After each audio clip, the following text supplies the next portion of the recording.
And it is time to get started.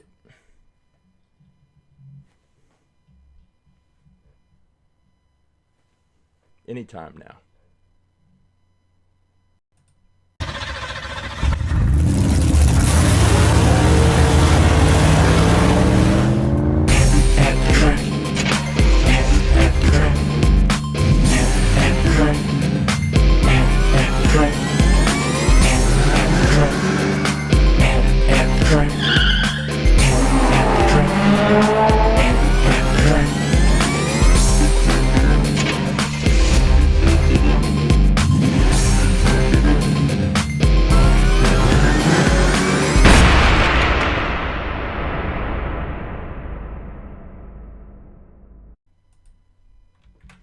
Hey, I am Coach James, and I'm the creator and lead instructor for All About Aerodynamics, and the host of At the Track Live. I'd like to welcome you back. We were away for a week, but now we're back for more Hot Wheels reviews, Hot Wheels racing, and you have the opportunity to participate.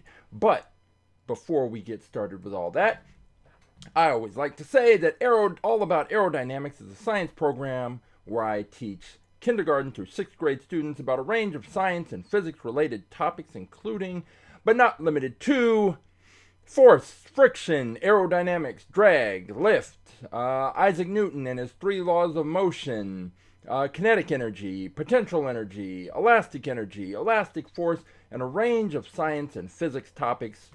Once we have gone over all of the science topics, once we have conducted experiments to drive home those concepts, then and only then do I bring in about 400 different Hot Wheels cars, and each student has the opportunity to select a Hot Wheels car they think would be fastest in a series of races based on everything that they have learned in the course. After they have selected their cars, they take a look at their cars, they weigh their cars, they test the speed of their cars, they take a picture of their cars, they take a video of the cars, they check the year the car was manufactured. All of the information that they can observe, they document that, enter it into a spreadsheet, and then we set up a 1/64th scale quarter-mile drag strip, and the students race the cars, and we have a little tournament, and they observe how their cars perform. Did their cars perform up to or below their expectations? And if they had the opportunity, would they select that car again, or would they make a different choice based on what they observed? In the end, we have fun with Hot Wheels cars, and we learn science. What could be better? If you would like more information about our science program, All About Aerodynamics, you can go to our website, aaerodynamics.com, or you can find us on Instagram at aaerodynamics, and all of the information you need is in the bio to find out how to bring our program to your school or your organization or your special event. But this is not all about aerodynamics. This is All About Aerodynamics presents At the Track Live. So what is that? Well, before I can introduce all of those cars to the students for them to use, I have to make sure that I've cataloged the cars and I have all the information in my spreadsheet. So before I go into storage and I have lots of cars, I buy more Hot Wheels cars than I enter into the fleet and make available for the students to use. I'm trying to fix that, and one way is with At the Track Live. So I go into storage, pull out a bunch of cars, and we crack those open, take a look at those. I get my picture, I get my review, I get my information to put into my spreadsheet, so now the cars are available for the students to pick. And since we have those cars out, since the track is already set up, we have a little mini tournament, and that is what we're going to do today. I'm going to introduce some new cars, and we are going to have our mini tournament. But wait, there's more. There is an opportunity for you to participate, which is why it's At the Track Live. All you have to do is go to atthetrack.live, and you'll have 3 options. One is the YouTube stream link, one is the Twitch stream link, which you don't need because you're already watching. But the third link is the most important. That's the option that says choose your car. If you select that option, you will be taken to this page. And on this page, you can scroll through and you can see all of the cars that are currently in the All About Aerodynamics At the Track Live fleet. We are up to 879 cars. There are 879 different Hot Wheels cars currently in the fleet. We have every kind of Hot Wheels car that you can imagine. We have fantasy cars. We have cars based on real cars. We have character cars. We have trucks. We have cars that are hard to classify. We have dinosaur cars. We have superhero cars. We have tow trucks. We have flatbed trucks. We have cars that are from the 70s, from the 80s, from the 90s, the 2000s, and some that were just recently released. We have a few like this that were limited edition cars from early in the 2000s. This was a part of McDonald's special promotional thing. My son got a couple of these cars in Happy Meals, and they're Hot Wheels cars. And the gimmick with these was there's a little switch on the bottom that you can hit, and a little light on the inside will turn on. I don't know if the lights still work, but this was one of the cars. So we have McDonald's Happy Meals Hot Wheels. We have just every kind of car. We have Hot Wheels ID cars, which are the cars that have the little special chip on the bottom to interact with the ID track components.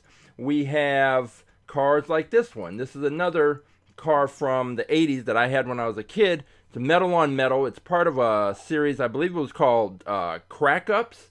And the thing with these is, if you look at the door panel, I don't know if it's this side or the other side.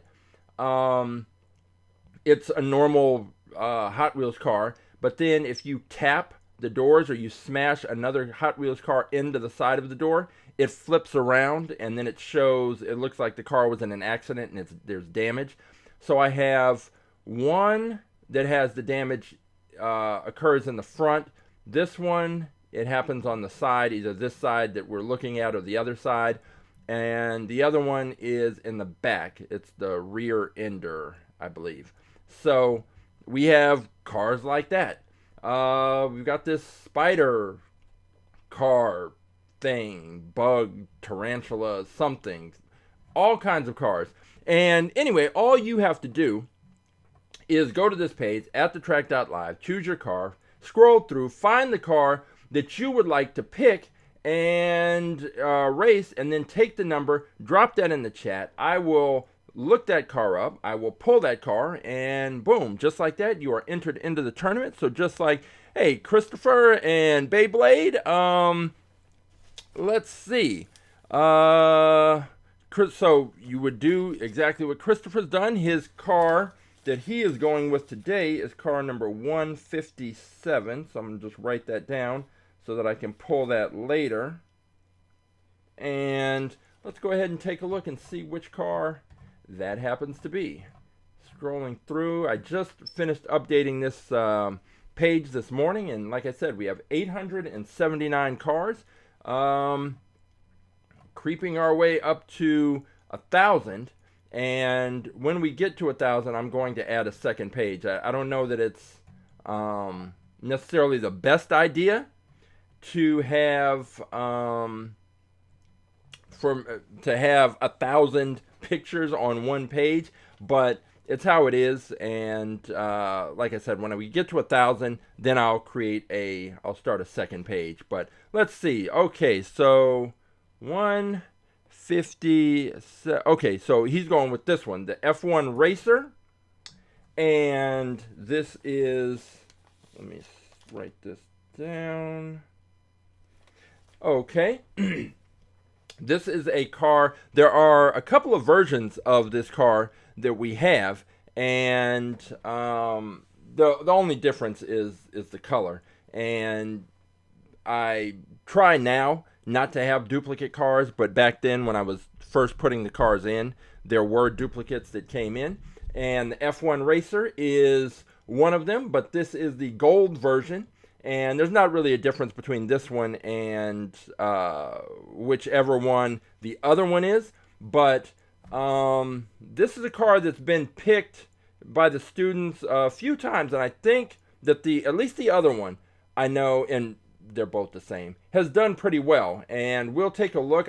We'll find out what this car weighs. I think that's going to be kind of key in whether or not this car has a good long run today, or if it is knocked out, because again, with the light cars, and we'll get into this later, cars that are too light have their own sets of problems. But we're going to find out how this car does, because I've seen it do very well on the track. But with All About Aerodynamics and At the Track Live, it's all about matchups, really. And if you can get the right matchup, then you have a shot to make something happen. Hey, Roughshod is going with number 94.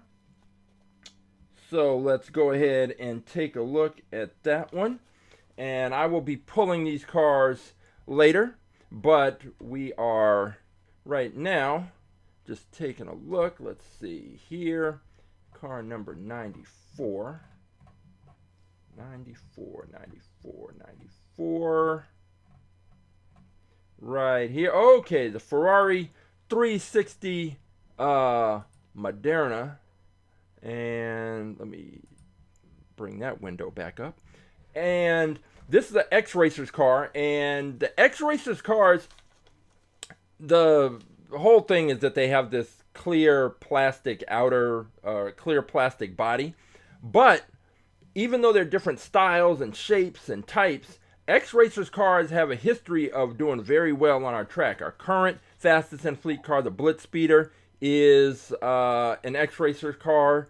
The Draftnator was an X-Racers car. The Tooned, also a former fastest in fleet car, was also X-Racers car.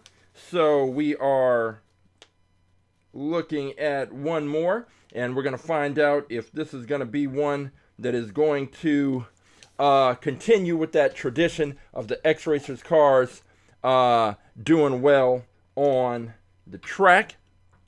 And let's see, we have let's see, Christopher's saying the F1 racers have whole, yeah, let's see, we're gonna take a closer look at all of these cars once I pull them in a little bit.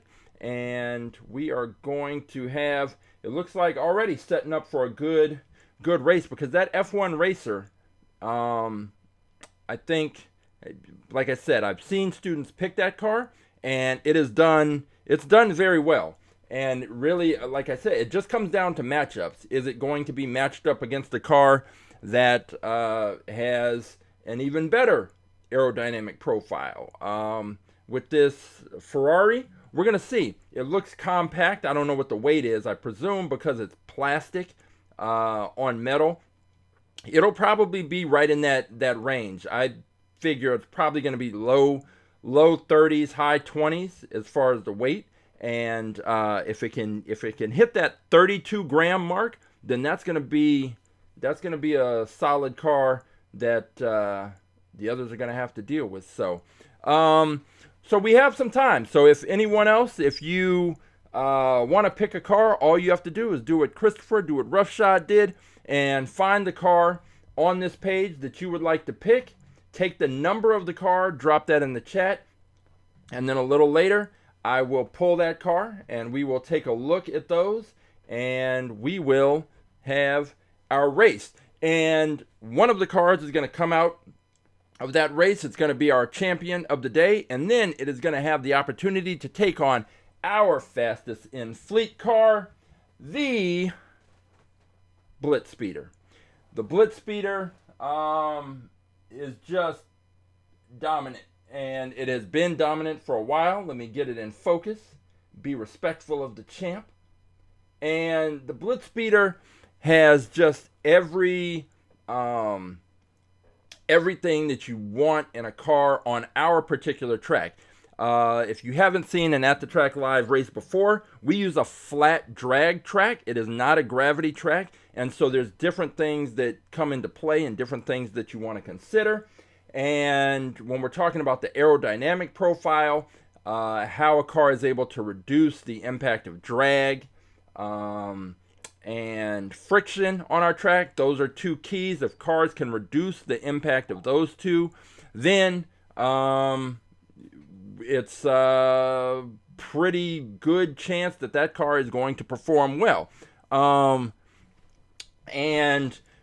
yeah, the BlitzSpeeder is just it's from another planet. It's perfectly suited for racing on our track. And there's a bunch of reasons for that we'll get into. But what I'd like to know is, I know that Never Ending, if he shows up, does races on his channel and has gravity track races.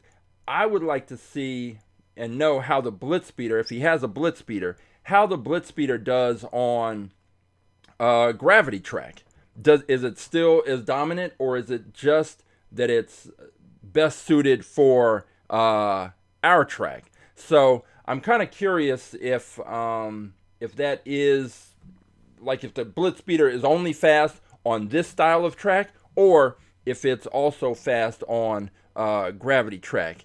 Christopher, I have the new F1 5-pack. Oh, okay. Nice. So some of the cars, like the one I pulled out, the F1 Racer, and some others. I know there's, I think, a Red Bull F1 car that we recently added to the fleet, and then another one a little ways before that. But I know that there should be a whole new wave of F1 cars and Ferraris coming out. I believe I saw that online somewhere. So yeah, that's cool. Hopefully we'll get more F1 style cars in here. And what I'm hoping, though, is that they're actually different, because if I understand correctly, like with F1, all the cars have to have the same kind of specifications and design elements. I know that there are little minor things that they do differently, but are the F1 cars actually different other than the colors and the logos and that?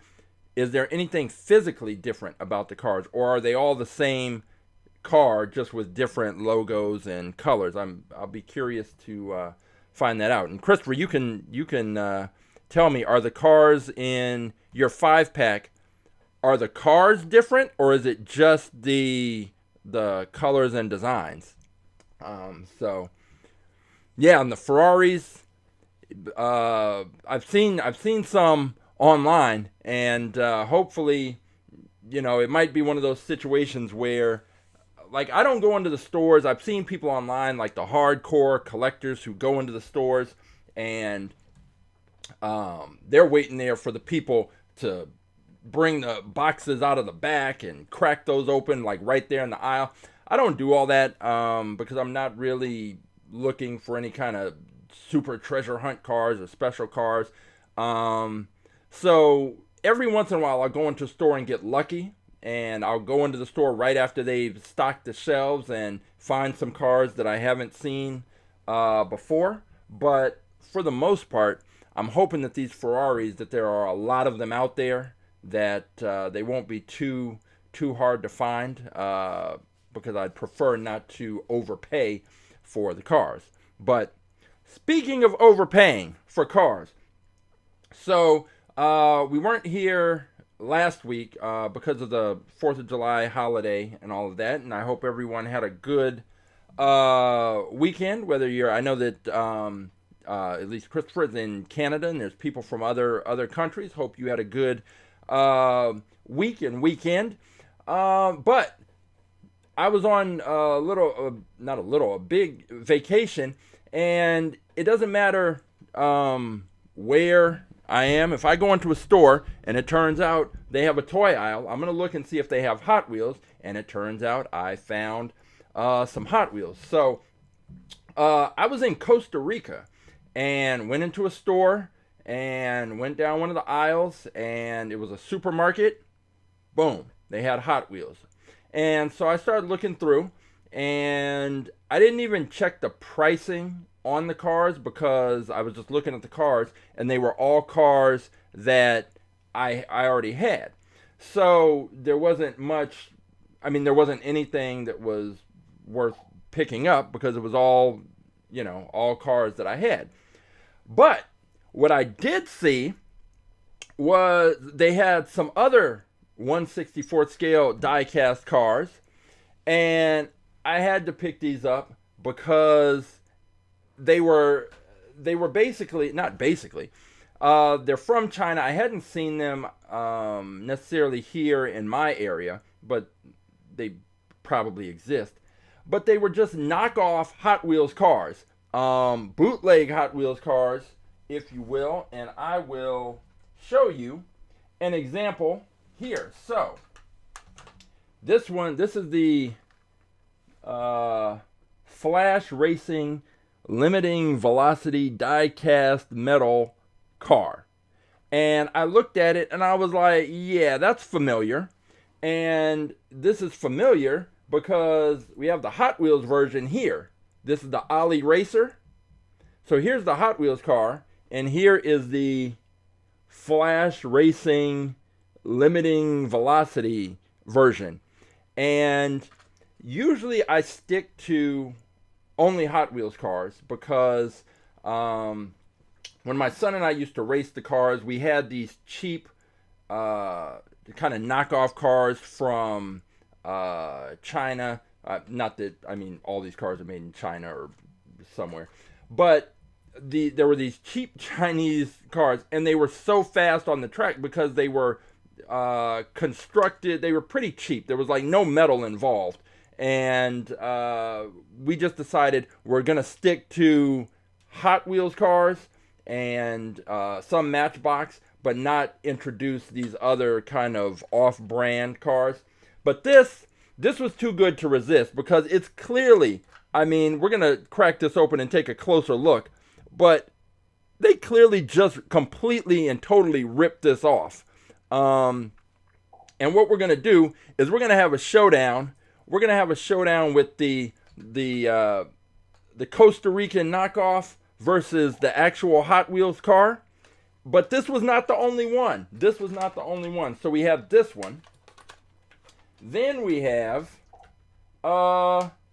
this one. And this one, again, these cars don't have any name or information. But I have the real one here. The Cafer Racer. So, again, they clearly just copied this. And we're going to find out. We're going to put them on the track. And we're going to see head-to-head which ones come out on top. Even if these cars come out on top, I'm not going to introduce them into the fleet. Number one, because there's no information to identify them other than they're the knockoff version of the Hot Wheels car. So yeah, we're gonna have a bootleg knockoff tournament. So these weren't the only ones. So we've got that one. Then I came across this one. This was a different brand, but a knockoff nonetheless. This just says die-cast model car mock-up. Okay, but we can tell right here that it's a Bugatti. And I went and looked and got the real one, the Bugatti Chiron.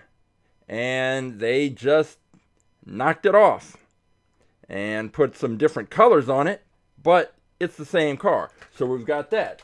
So we're going to have the Bugatti, the Cafer Racer, and the Ollie, what was this? The Ollie Rocket. But wait, there's more. Then came across this one from the die-cast metal Flash Racing Limiting Velocities pack. And this one, since Christopher, we were just talking about the F1 cars, is clearly F1 inspired, but they knocked it off from this one here. I forget the name on this one, the actual name, but this is the car that they took. The funny part, and something that we're going to look at once I open these up, is with this car, And you see these with Hot Wheels all the time. It's usually light blue and orange. They have the Gulf livery and logo and design, GULF. Well, this one on the knockoff, and we'll take a closer look. They have a fake bootleg version of the Gulf livery, except it says Gol, Gol, and that's what it's got on here. So we're going to take a look at these cars. They even put the same number, the 33 right here on the wing, and the same 33 right there on this one. So we are going to have a competition. The last one that I picked up was, actually there were two more. So there's this one from the die-cast model car mock-up, and it looks like a Lamborghini, but I couldn't really be sure which Lamborghini it was, because this one, it wasn't as clear. I know that I have a version of this, but wow, wait a minute. The bootlegging gets even deeper. I didn't look at the back of the package because on these other ones, that's what's on the back. On this version, they went so far as to do this. It says Hot Wheels Road. They even have track stars here, which some of the Hot Wheels cars have that little track stars gimmick. So they completely knocked it off. Let's see what it says on the back of this one. Why would they, other than being a bootleg, HW Road? I mean, what's the HW for? So let's see. What does it say on the back of this one? It's just warnings. Road Racer mock-up. This car is a great gift for children. The back, there's a sticker like right in the middle on the back, so I can't. This car is a great gift for children and car lovers of all ages. They will want to gather all of them. Each is sold separately as the case may be. Colors and decorations may vary. The color and decoration may vary due to the loss of display. Okay, sure.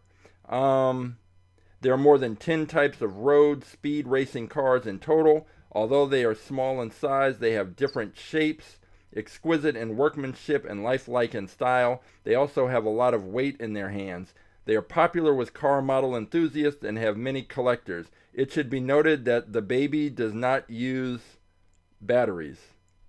That's what it said. I didn't make that up. It says,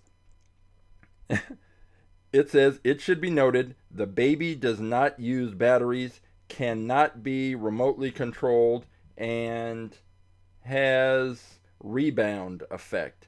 But the wheel, and I can't read the rest of it because the sticker's on there, but I guess it's good to note. They make it clear that the baby does not use batteries. So as long as the baby does not use batteries, we're all good, and we should be ready to race. Hey, Caitlin, how you doing? I'm trying to peel off the sticker because there might be more important information. The baby does not use batteries. That's key. So what we're going to do today, we're going to have our regular Hot Wheels races with the regular cars. Yeah, I can't get this off. It has something about strong inertia. I don't know. So these Costa Rican knockoff Hot Wheels cars by way of China, or China by way of Costa Rica, however it goes, we're going to race. We're going to put these up head to head against the actual Hot Wheels cars. I had one more that I picked up that I know they knocked off because all of them are knockoffs. But this one I can't identify exactly which car it is. So it's just one of the regular kind of Hot Wheels fantasy cars that they copied for this one. But I'm not sure which one it is. When I find it, then we'll set up that bootleg race. But today we're going to have the Costa Rican copies versus the Hot Wheels cars. And then we are also going to have our normal, regular set of races. So we've got a lot going on as we come back and get back into the groove. And again, this one, I was looking earlier through all the Lamborghinis trying to figure out which one this is supposed to be. And then I was thinking, well, maybe the ones that I pulled out weren't exactly right. So this one I'll probably hold off until I can get the exact match, and then we'll see what happened. But yeah, people are just bold. I mean, I guess it's how it is. You can find a knockoff of anything, but here we're sticking with the Hot Wheels cars. We're sticking with the Matchboxes. We're going through it. So let's see which cars are going to be introduced today, in addition to the cars that you picked. So this is one that I found in a grocery store here around the way a few weeks ago. It is this one, Madfast, and it's got kind of a drag car thing, funny car thing going on with the engine sticking up, sitting right in front of the driver's canopy. And this is from the Track Aces, not to be confused with the, what did they call it on this other one? This guy, the Track Stars, not to be confused with die-cast model car mock-up Track Stars. Track Aces. So, according to Hot Wheels, this should do well on the track. So let's crack it open and take a look. The Madfast.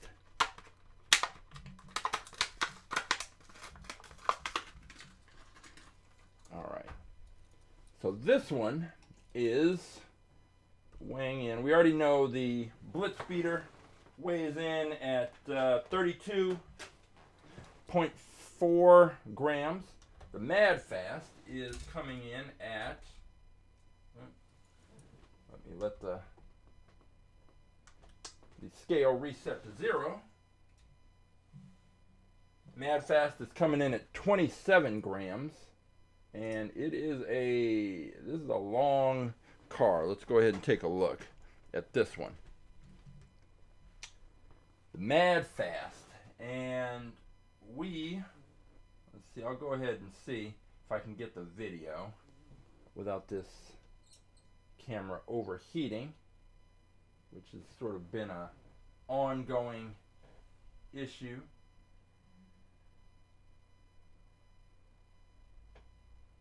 And this one has the little skinny wheels, but it is as Roughshod proved with a pick that he made about a month ago, that these little skinny wheels do not necessarily mean that the car is not going to be fast. I had this idea in my head because I hadn't seen cars with that type of wheel do well. That, you know, those kind of, if a car had those kind of wheels, it wasn't going to perform well.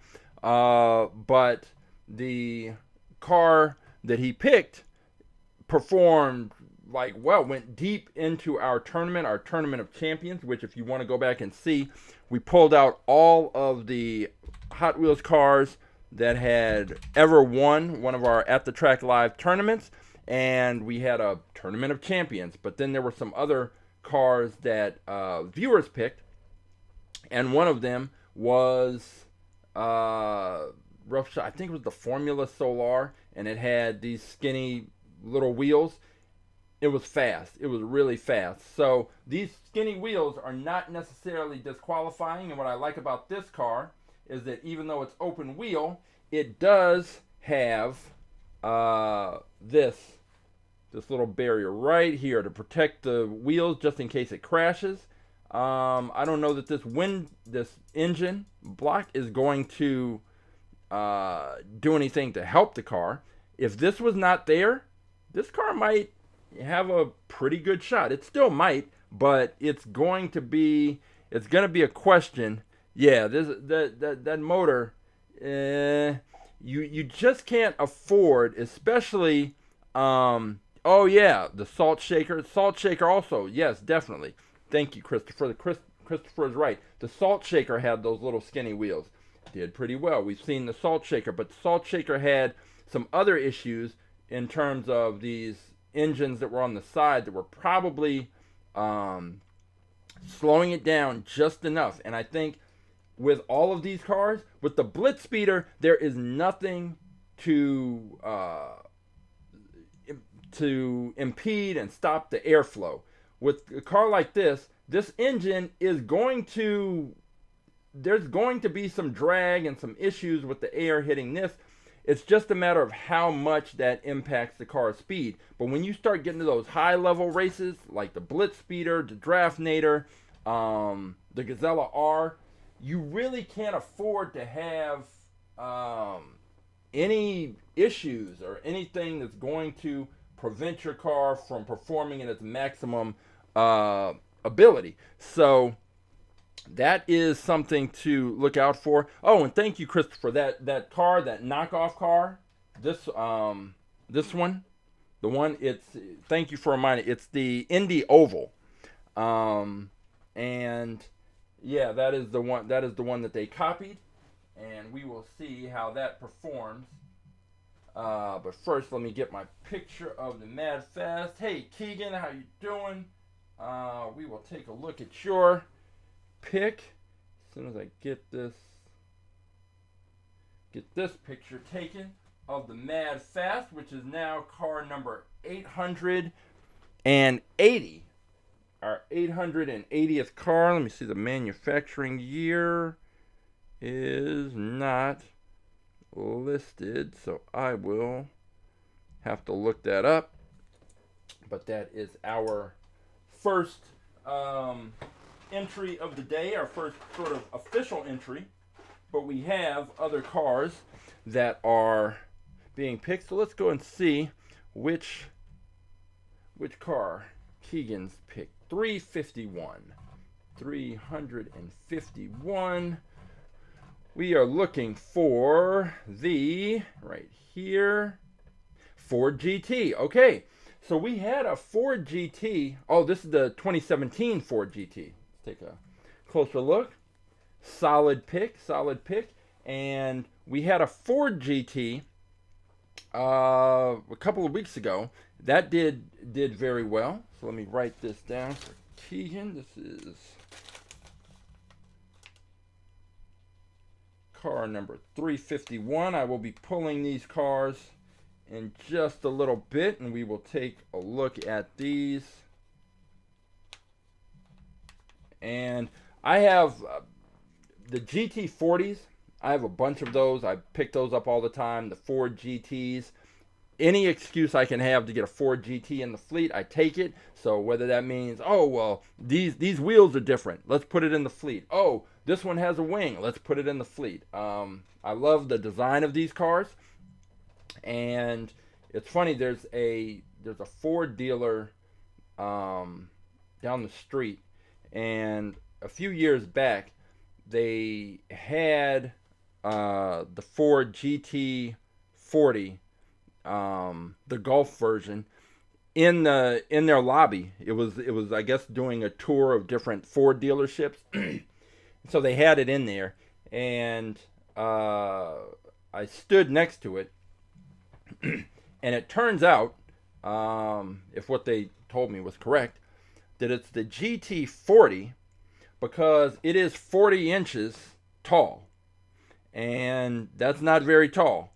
And there's no way, like, I'm over 6'4", there's no way I would fit in the car. So I stood next to it and looked at it. It was a beautiful car, looked cool, but there was no way that I was going to be able to get in that car. So that was it.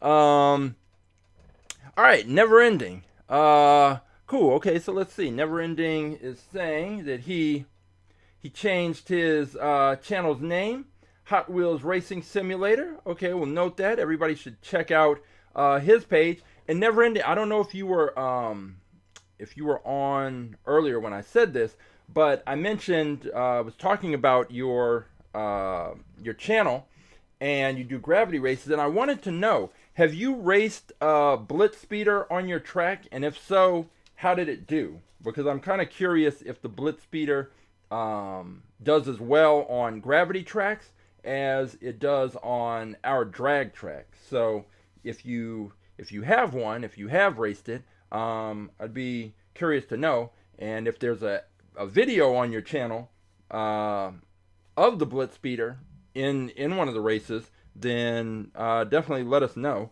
and I'll let everybody else know so we can check it out. So let's see, Never Ending is picking car number 445, and let's go ahead and take a look and see what car that is.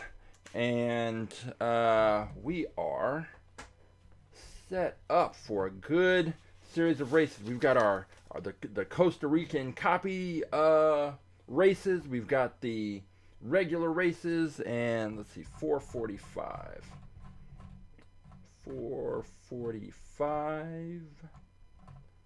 will be okay. Dodge Viper SRT10 ACR. This is a good looking car. It's another of those cars that, like I said, sometimes Hot Wheels just puts a lot of effort into the design, and everything just kind of comes off really well. All the decals, the paint color. This is a good looking car, and beyond that, it seems to have all the elements necessary to do pretty well on the tracks. Let me get this down so that I can pull this later. Okay. Yeah, okay. The BlitzSpeeder, I'll have to see if I have another one. Maybe I could send you one of the extra ones that I have, just to see how it performs on the track, because I'm really curious. I don't know if it's just, a perfect car for this style of racing that we do here, or if it's just generally a fast car. So I'll keep an eye out. I'll keep an eye out as well.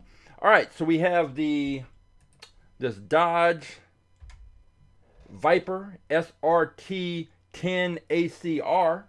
Long name, cool car. So we've got that. We've got Keegan has the 17 Ford GT. Roughshod has picked that Ferrari Modena, something like that. And Christopher has picked the F1 Racer.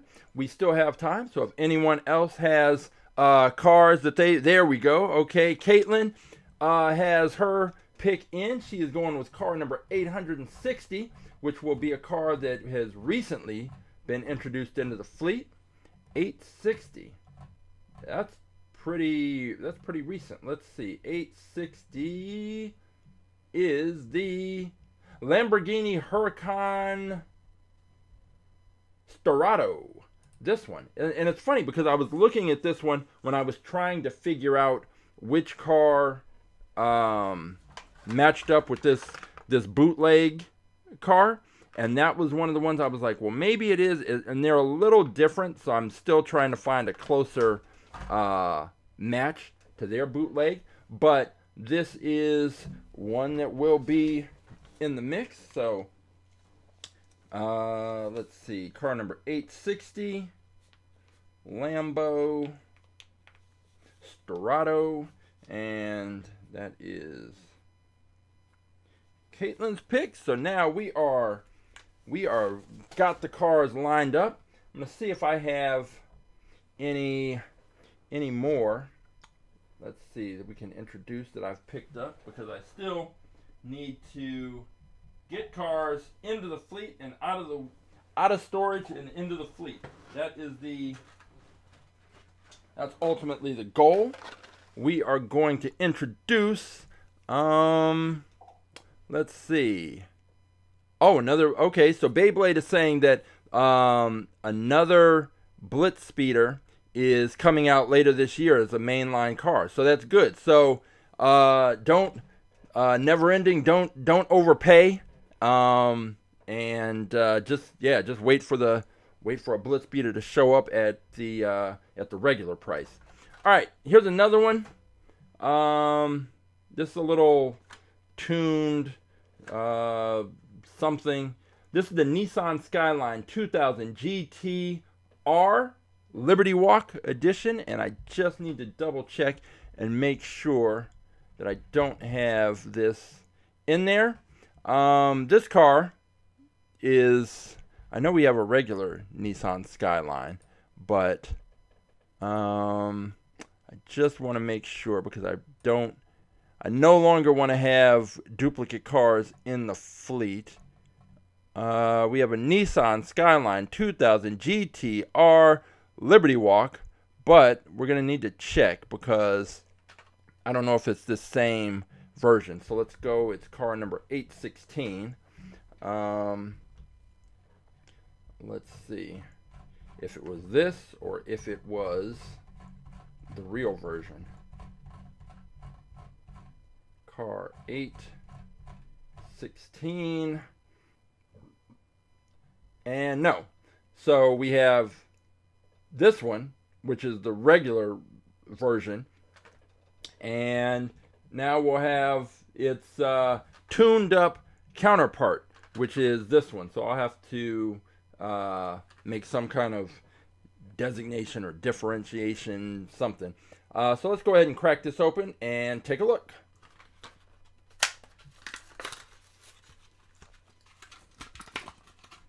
Alright, so this car is weighing in at 24.6 grams. So it is extremely light. And it is small. And I think, I mean, just looking at it, you immediately see the biggest problem with this car is this huge windshield here. Like, it's a cute car, but this huge windshield, that air is going to hit this thing and slow it down. If it makes it, I'm going to bet that with the weight of this car and this huge windshield, this car doesn't finish. If it finishes, I'll be surprised, but when it's going down the track, that air is just going to be building up and pushing against this windshield, and I don't know how this car is going to do, but we've got to race them. We have to race them. That's just my theory on this car, and you never know. You never know how these things are going to turn out. Let's go ahead and get the still picture here, and we will see if this Nissan Skyline has what it takes to make it down the track, be competitive. Who knows? Who knows? I kind of have an idea, just because I've seen so many races and so many different types of cars, that I really do have a pretty good feel for how these cars are going to perform. But you know, until they actually get on the track, you never know. So let me go ahead and get this cleared up. And we'll get this video of this car. I will enter this information into the spreadsheet. And we will have our 800 and, what is this going to be? 881st car. Just slowly working our way towards 1,000. And let's see. This is the car 881. I'm wondering if this car, and it's kind of tall, if I'm going to have to use the taller acrylic cover. I don't know that that's really going to make all that much difference. I think that big windshield is what's really going to cause trouble for this car. Nissan Skyline 2000 GT-R Liberty Walk Edition, and I will put tuned. All right.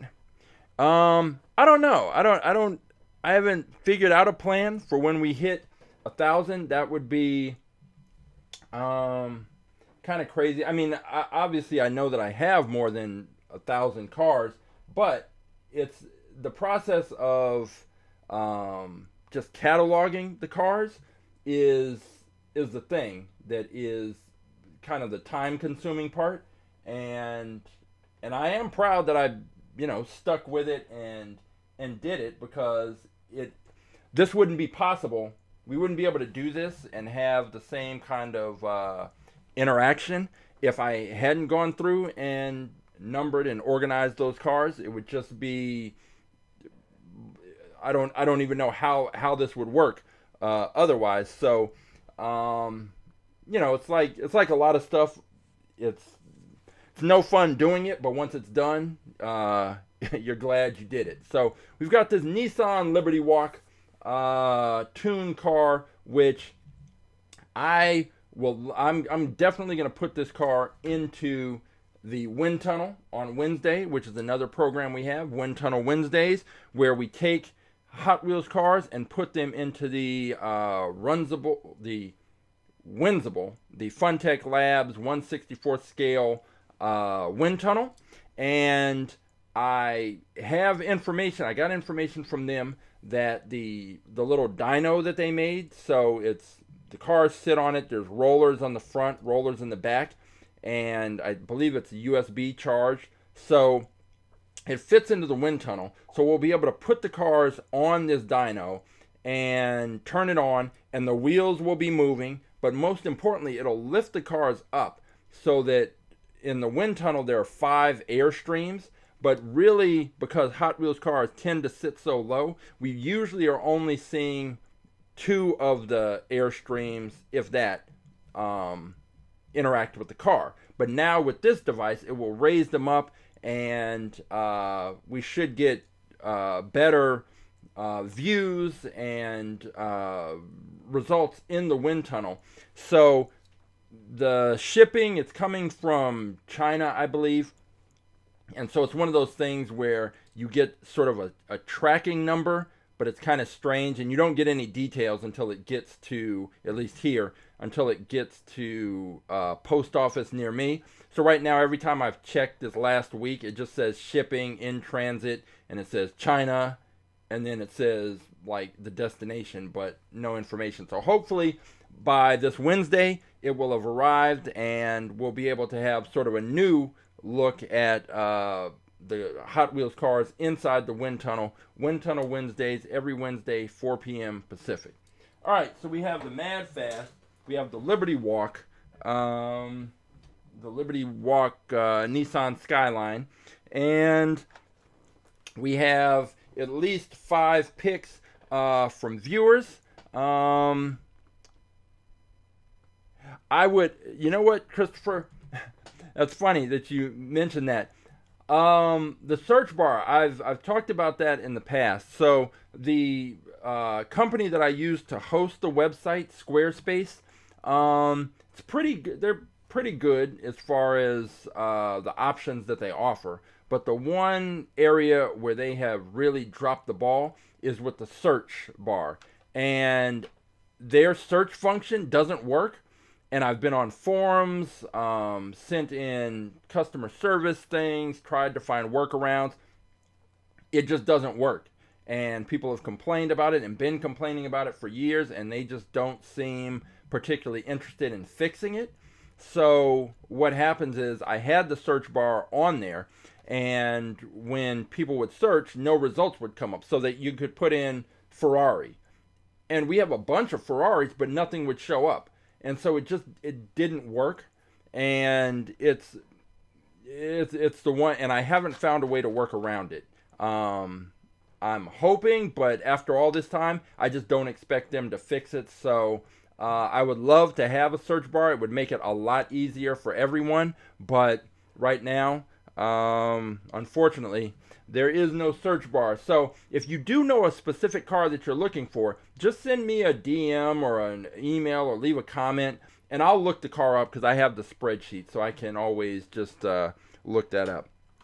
All right, let's see. We've got this Dodge Charger stock car, which will be introduced, presuming we don't already have one. So I am going to check the spreadsheet, which I have right here. Dodge. This is the Dodge Charger stock car. We have a Dodge Charger drift car. We do not have a Dodge Charger stock car. We do now. All right, let's crack this open.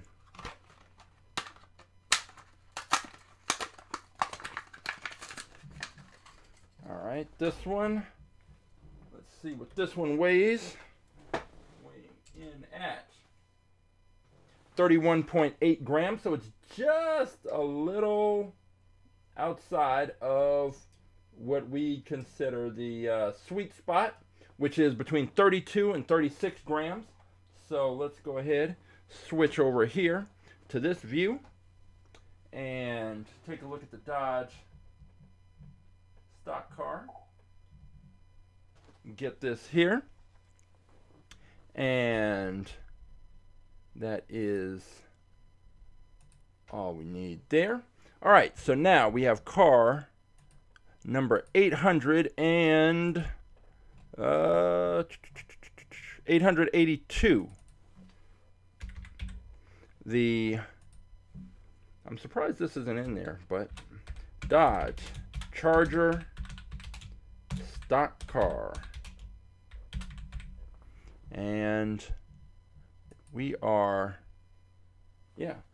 This car, there's nothing wrong with. It's another of those cars, like we get these from time to time where there's nothing wrong with the car. It's perfectly fine. But for some reason, I don't expect it to be one of our faster cars. Maybe it's the size.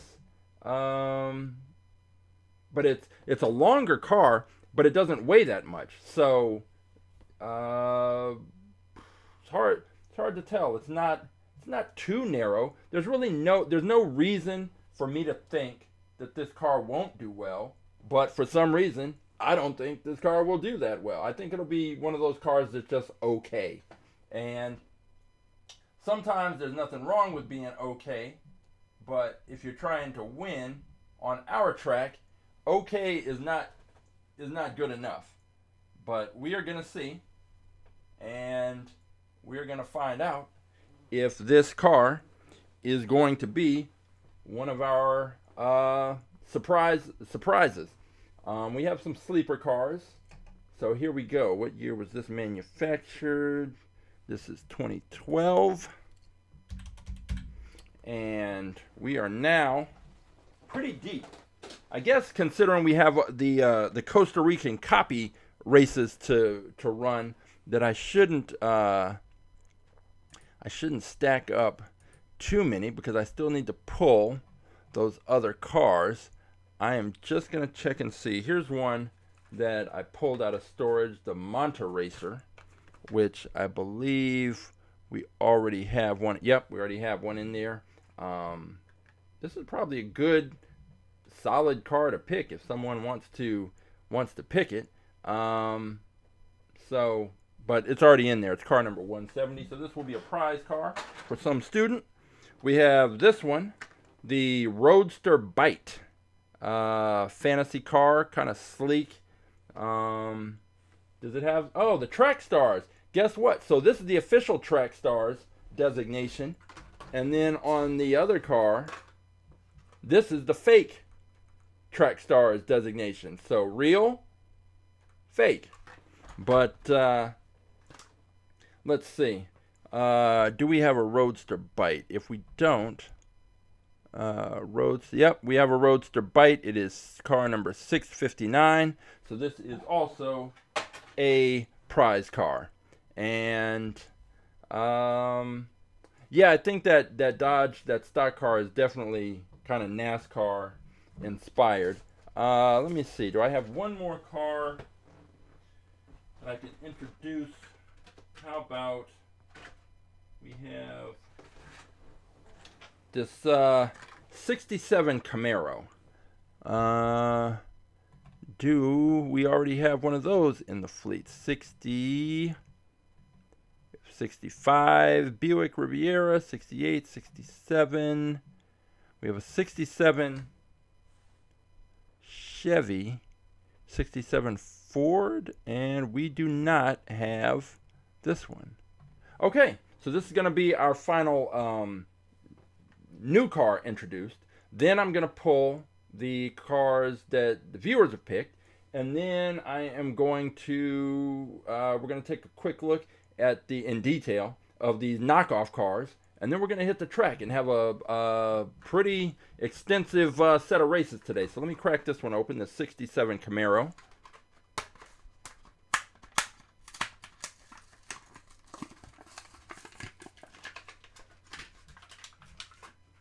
All right, let's check the weight on this car.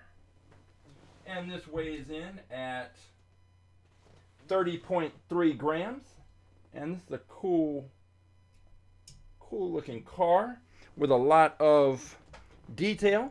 Sometimes we get the cars, they don't have much detail. Sometimes Hot Wheels really puts a lot of effort into the car. So let's get this still picture here of this one. Boom. And this car with the worldwide designation. Let's go get this video. We're going to be set up. This is another car that I don't necessarily expect it to be, I don't expect it to do much, but I think let me see, of the cars that were introduced. So the new cars that are introduced, we have that stock car, we have the Madfast, we have the Nissan Skyline, and this one. Of those, I'm picking this one because it's got that flat back end. The weight is pretty good. I like the tire setup. I like this one. I like the chances of this one going pretty deep. So this is my pick. The Madfast, I think, is a question mark. That Liberty Walk Skyline, that windshield is too big. And that stock car, I don't know. I don't know why I'm not more positive about that one and its chances. But this one, I like this. It's got the design is weird, but at least it's consistently weird. And I like it. I don't know what any of this perpetual childhood, change, OC, RS, all kinds of things on here. All right, at least I got the video in before the camera overheated, but that is a perfect opportunity. While we let the camera cool off, I am going to go and pull everyone's cars. So we've got Christopher's F1 Racer, Roughshod's Ferrari, Keegan's 17 Ford GT, Neverending's Dodge Viper, and Caitlin's Lambo. So I am going to go pull those cars. I am also going to run the bathroom break music that Virgo says she enjoys. So I am going to keep it up and haven't created something different. So it's going to say 5 minutes. Shouldn't take me 5 minutes. I'll be back in a couple of minutes with your cars, and we will be one step closer to getting these races going.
Uno, dos, tres. Flash.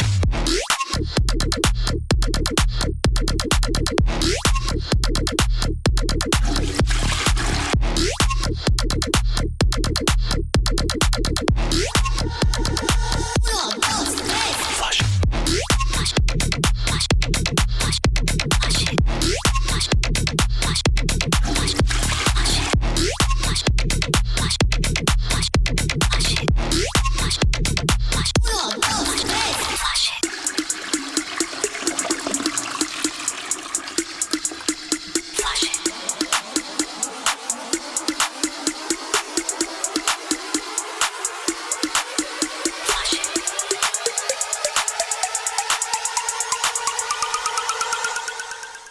All right, Beyblade. I'm glad you sent me sent that message, because I had forgotten, but I picked up your car, and I had forgotten that you had mentioned this a couple of weeks ago, because you picked another car that was a police car, and then came back with the Alpha Pursuit, which is a solid car. So let me turn the camera back on, see if that is had a chance to cool down.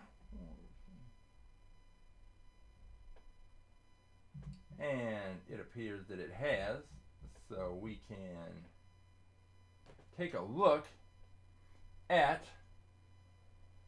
the cars that you've picked.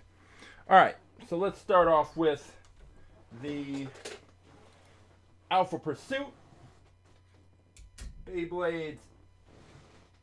It weighs in at 33.9 grams, so it is well within the sweet spot. And when I say the sweet spot, I just mean cars that tend to do well on the track weigh between 32 and 36 grams. This one is pretty sleek, and I don't really see any issues. We've got these little, like where the sirens are at the top, may cause a little bit of disruption to the airflow. If you've seen on Wind Tunnel Wednesdays, what we don't want to see is the air separating from the body of the car. We want the air to flow along the body of the car, and usually on most cars it's right around the top of the roof line where the air starts to separate. And in the case of this car, because of these sirens, I think the air is going to hit here and then will start to separate.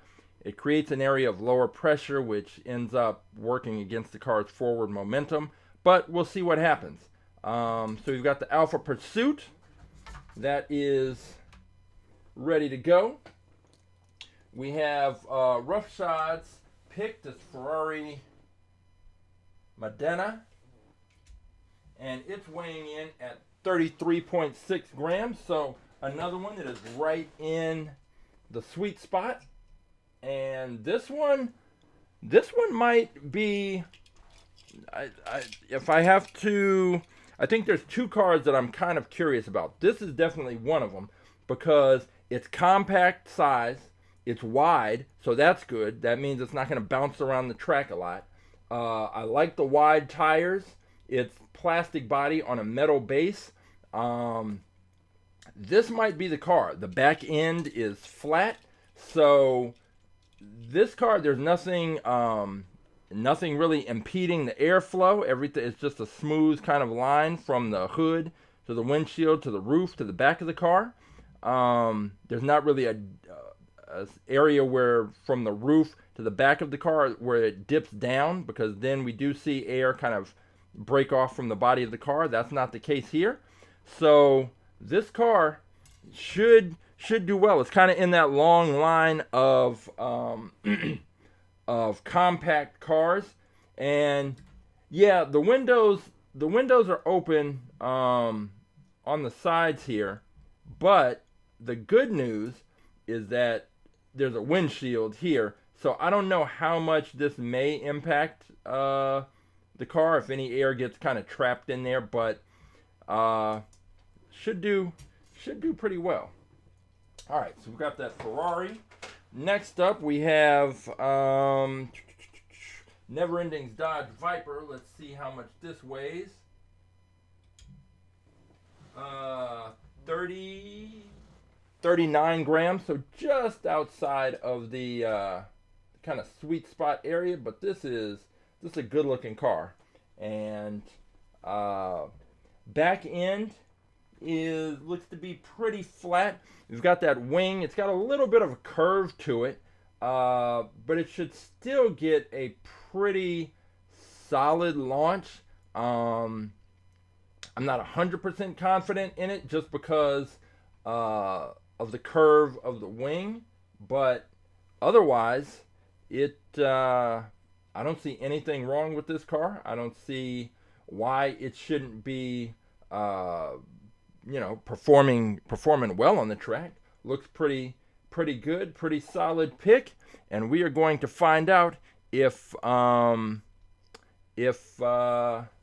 is going to be an option. All right, let's see.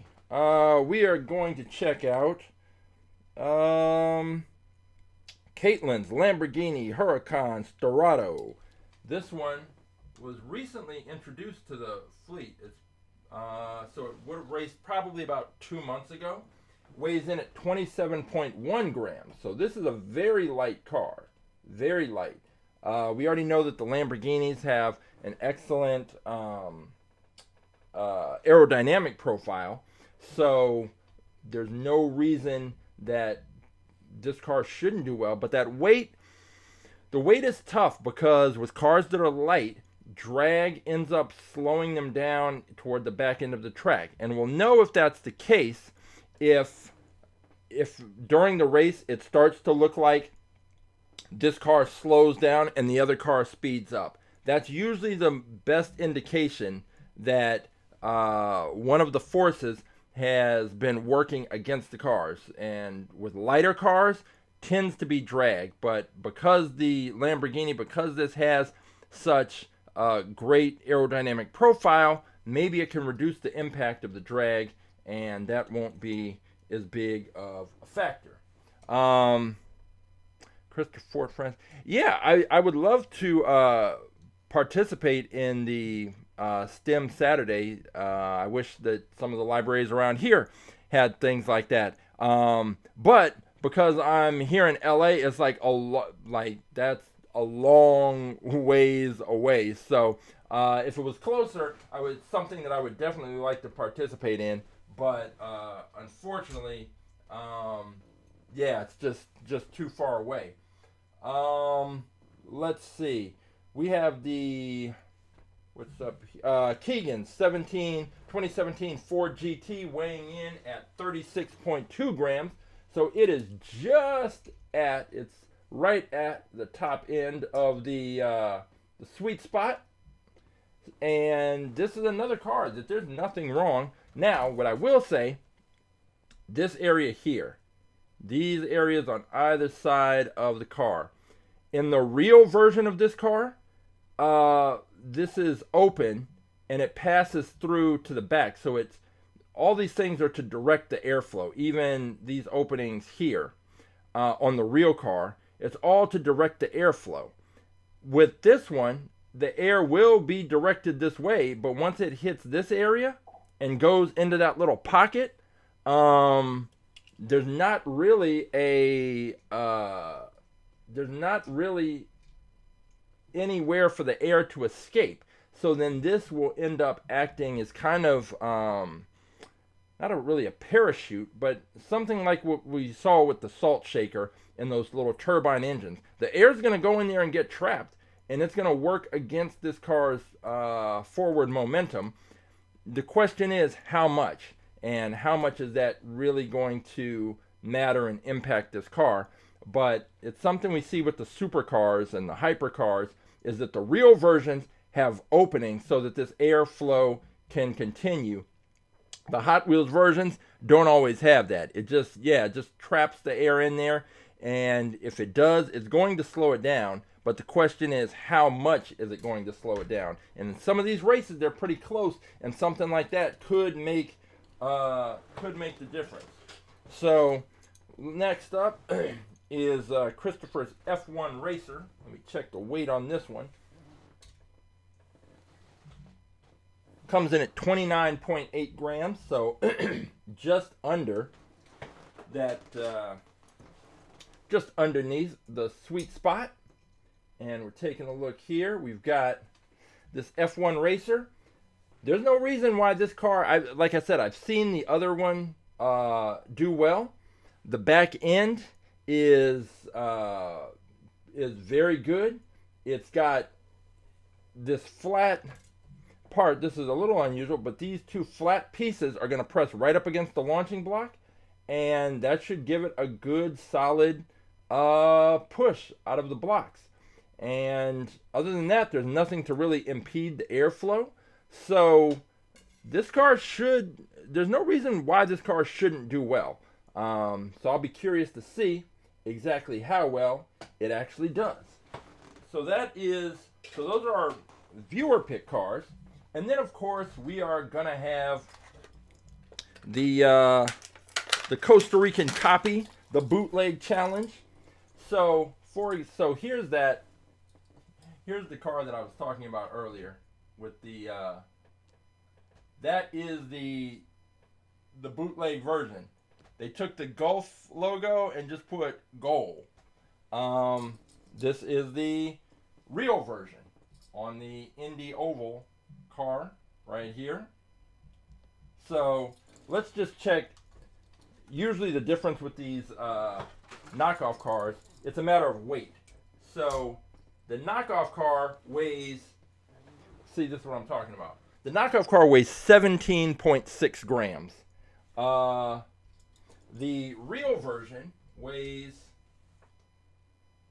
29.4 grams. Put them side by side so you can take a look at what we're talking about. And this is exactly why we do not race and do not introduce these kind of bootleg cars into the fleet, because 17 grams is kind of ridiculous. It's not kind of ridiculous. It's very ridiculous. Yeah, who knows what's going on, but this is like clearly whatever factory is manufacturing the Hot Wheels cars, somebody just slid the design plans or smuggled them out and gave them to this other company so that they could just make an absolute knockoff copy. The Goal versus the Gulf. So there we go. We've got those two cars. Next we have the Ollie Rocket. The fake Ollie Rocket weighs in at, let me get this on.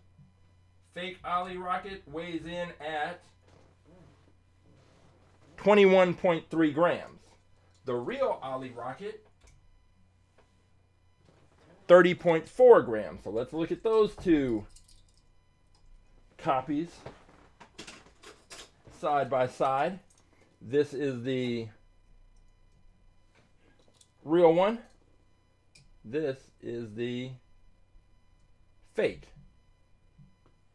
So the fake is the darker colored one, and the real one is the bright red. And again, the weight difference is crazy, and that is again why we don't mess with these cars. But I couldn't resist. I was just looking at it, and the knockoff factor was just too much. All right, next up is the Bugatti Chiron. The fake version weighs 23.7 grams. The real version weighs 31.3. So not as bad. And I will say this, that even though this is a knockoff, if you can't get the real one, that's not a bad looking representation. In fact, I kind of like the paint job on the knockoff better. The paint is, I like the paint better. It's just the, you get to the base, this cheap plastic base, but hey, what you gonna do? Let's take a look at the two fakes, the fake Bugattis. And even with the fake Bugatti, it's so light. It's just, there's nothing on the inside. It's just plastic, and that's it. No metal whatsoever. So the real Bugatti is the black one, and the knockoff is the blue one, blue and white one. And the weight difference is crazy, but we are going to find out how this all works out. In the past, like I said, these really light, cheap Chinese knockoff cars have not been allowed on our track because they were too fast, and they were too fast because they were too light, because there was nothing going on the inside. So it just wasn't fair. But we're just gonna have some fun, see how these come out. Oh, here's another thing. Check this out.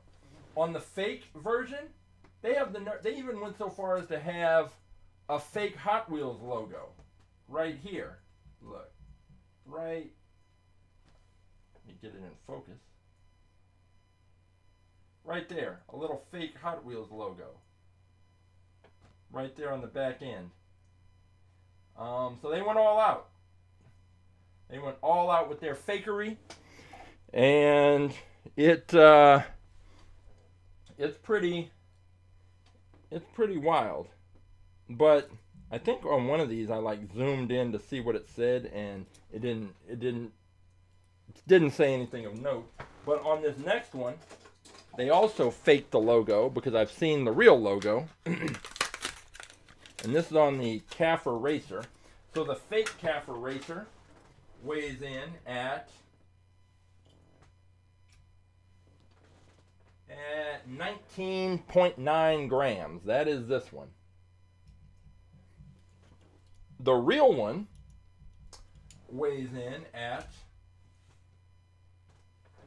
39.7 grams. So it's basically twice as heavy. And there you go. I mean, a complete, direct, absolute, total bootleg special knockoff. This is it. This is what you get. And I mean, clearly, just somehow they got the plans, and they're like, hey, let's make a cheaper version of this. This isn't even like reverse engineering. This is just obviously I don't know. I know, like, when you do 3D printing, you have a file that the computer then, the printer models uses to make the thing. Clearly, I mean, for everything from the little gas tank thing here, the little notch on the top, the bumpers, and by the way, this is the black one is the real one. I mean, clearly, they just, whatever company made this one had the files that were used to stamp out and make this one. So, knockoffs galore. I wonder if any of these cars, maybe I could find them online to see exactly how many of these there are. There's no website listed or anything, so I'd never be able to actually find this. So yeah, so Roshad's saying that he's seen knockoffs in as far as action figures but they haven't been this bad. This is pretty wild, and it's one of those things. It's cool just to see, but it's ridiculous. So, all right, we have an absolutely full lineup to make up for not being here last week. We've got just a big lineup of races scheduled. So we have the 4 new cars that we introduced. We have 6 viewer selected cars that are going to race. And then we have the Costa Rican copy knockoff challenge. So I am going to gather up all these cars. We are going to head over to the track. And just in case this is your first time viewing an all about aerodynamics at the track live race, I am going to explain to you what you are about to see. You are going to see our 3-camera racetrack view. The cars are going to start At the top of the screen on the left, there is a launcher. I'm going to give a countdown, 3, 2, 1, race. I'm going to hit the switch. The cars are going to come firing out of the launcher. They're going to go from top to bottom. They're going to pass out of the bottom of the screen on the left. They will then show up at the top of the screen in the middle. They will go from top to bottom. They will pass out of the bottom of the screen in the middle, and they will show up at the top of the screen on the right, our finish line camera. They will go from top to bottom, crossing the finish line, and the winning car will be indicated with a solid red light. A solid red light indicates the winning car. A flashing red light indicates the losing car. The race their best 2 out of 3. The cars will switch lanes after each race until we have a winner. We will race. If a car crashes and leaves the track, then we throw out the results of that race and we simply start all over again. If a car crashes twice consecutively and leaves the track twice, then that car is disqualified and will return to the garage, because if a car crashes twice consecutively, there's some problem that's not going to be solved by just rerunning the same races. If a car crashes but does not leave the track, that still counts, and that car will just have lost that race. So, if your car is going to crash, you want it to leave the track. You don't want your car to crash and just land upside down and do something cool, go on 2 wheels and then flip over and slide on the hood. You don't want that. If your car is going to crash, you want it to leave the track. If your car is going to go up on 2 wheels, you want it to just leave the track, because we've seen that. Cars go up on 2 wheels, then they get right on the track, but by then, it's too late. So, that is it. We are ready to hit the track finally, get back to racing. I am going to grab these cars, head over there, and I will see you in 30 seconds.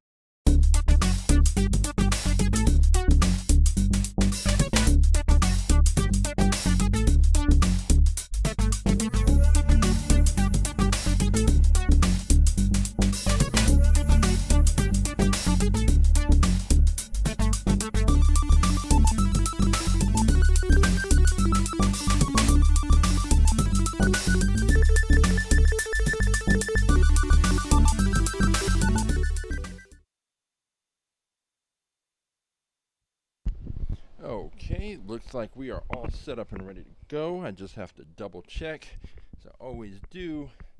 The audio, 1 2 1 2, we're good with that. And we are all set up to have quite the race. I think we're going to just go ahead and, oh, my cord got stuck on something. Uh-oh. Untangle this cord. I think we are going to start off with the Costa Rican Copy Challenge, and we are going to get into these knockoff cars, and we're going to see what's what. We're going to start off with this Caffer Racer. It's going to be Caffer Racer versus Caffer Racer, and we'll see if that weight still makes a difference. I think these cars, I think with this one it was twice the bootleg weighed twice, or I'm sorry, the real version weighed twice as much as the bootleg. The bootleg version is going to be in lane 1, the real version in lane 2. The Caffer Racer, this is the Costa Rican Copy Challenge. We are all set to go. Real in lane number 2. We've got the knockoff in lane number 1. Race 1, here we go. 3, 2, 1, race. Yeah, see, this is different than when my son and I raced the Hot Wheels cars and basically found that the cheap knockoff cars that were really light were fast. This is different because our track wasn't that long and our launcher wasn't as powerful.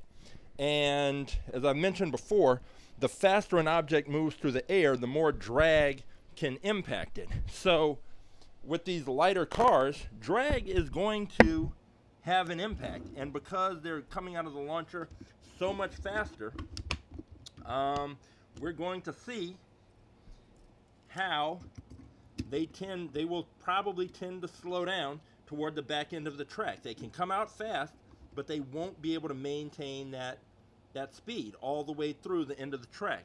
So here we go. We've switched lanes. We have the fake Cafer Racer in lane 2, and we have the real one in lane 1. Here we go, race 2. 3, 2, 1, race. Once again, that's one victory for the real squad, and the bootleggers take their first L. So we are going to see if that trend continues, because next up we're going to have, let's see, it will be, let's check out and see what happens with the Bugattis. So we'll go Bugatti for a Bugatti. Hang on.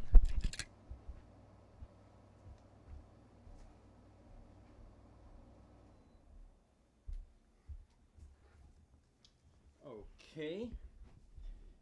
And we will put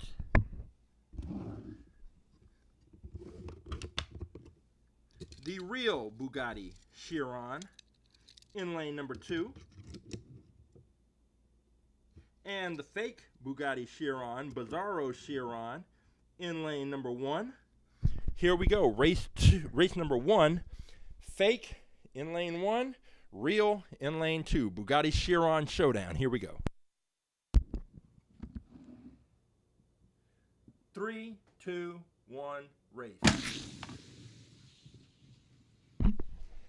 That race was closer, but as you can tell from the solid red light, the real car took it. Now, remember, there were 2 different brands, I guess, of the fake cars. There was the, I forget what it said, and then there was the one that said something like, model die-cast car for mock-up. Well, it hasn't mattered so far, but we're only 3 races in. All right, we're going to switch lanes and put fake Bugatti in lane 2, real Bugatti in lane 1. All right, here we go. Race number 2. Fake Bugatti in lane 2, real Bugatti in lane 1. Race 2. 3, 2, 1, race. Real Bugatti came out, went up on 2 wheels, which is usually a bad thing. It got right on the track again, and then proceeded to go down and beat the copy. So we now have 2 victories for the real cars and no victories for the fakes, as it should be. But we still have a few more to go. Let's go with the Ollie. Is it the Ollie Rocket or the Ollie Racer? Ollie Rocket. And this is the one where I actually like the paint job on the bootleg version better. But I can't co-sign on this bootleg stuff. So here we go. We've got the real Ollie Rocket in lane number 2, and the fake Ollie Rocket, which weighs significantly less, like half, in lane 1. So we've got the fake in lane 1, the real in lane 2, race 1. Here we go.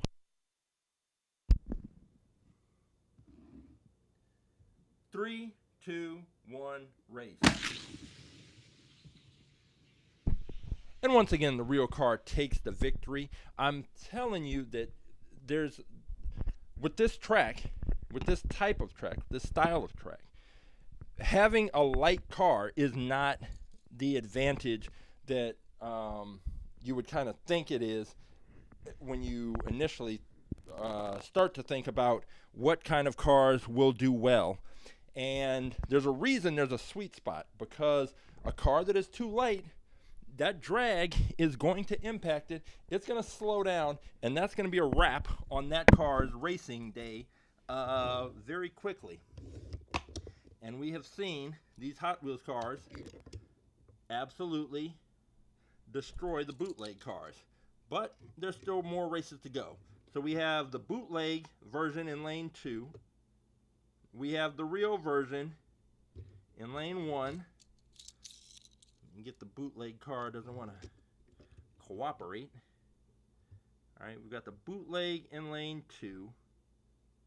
We've got the real in lane 1. Race number 2. Here we go. Let's see if the fake car can do something.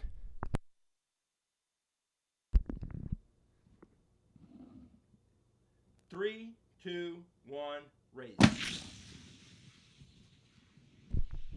And once again, the cars are coming out evenly. In the first little section of the track, it's kind of close, and then that drag starts to slow the lighter car down, and the gap opens up.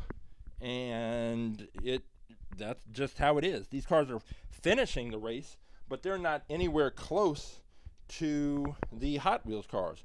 So we have one more matchup in the bootleg challenge, and that is the Indy Oval, the Indy 500 Oval car, or the Goal car versus the Golf car.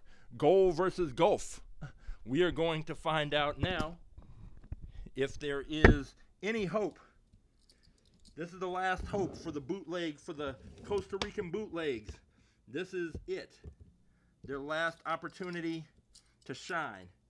We are going to have the Indy Oval car, the real one, in lane 2. The bootleg.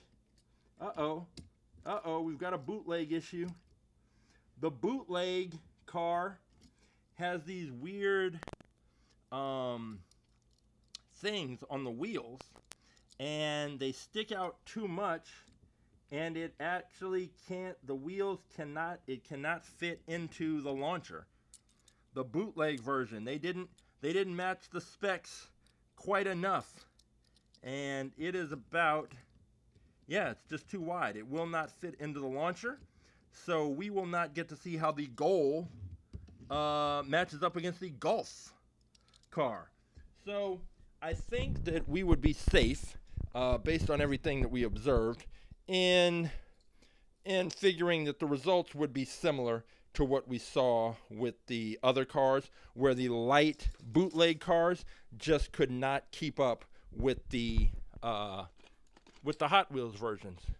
So if I can find the matches for the other two cars, for the other bootlegs, then I will we'll have 2 more races in the challenge. But for right now, we are just gonna have to look and live with the results from the Cafer Racer Challenge,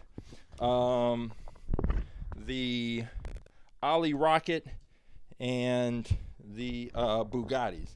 Now, let's get into our normal racing. We've got a whole nice little lineup of cars to choose from today, and we are gonna go with let's go with we're gonna go with the Madfast, which is that crazy drag funny car that was introduced into the fleet, and we'll put that up against Beyblade's Alpha Pursuit.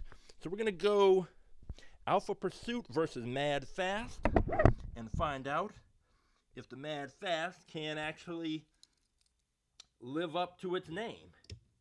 So we've got that in lane 1. We've got the Alpha Pursuit in lane 2. And race 1, here we go.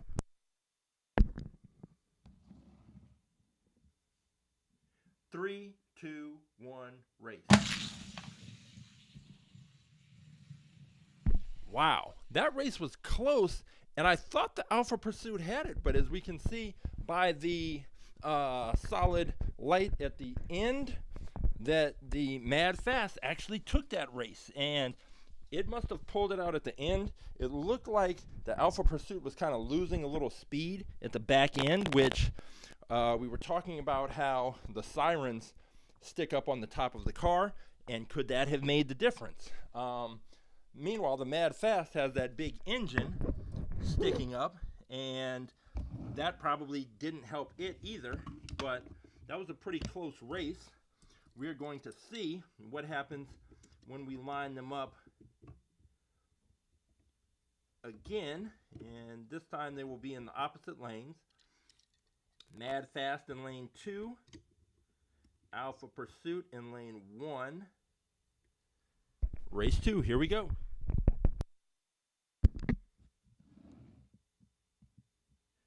Three, two, one, race. Whew.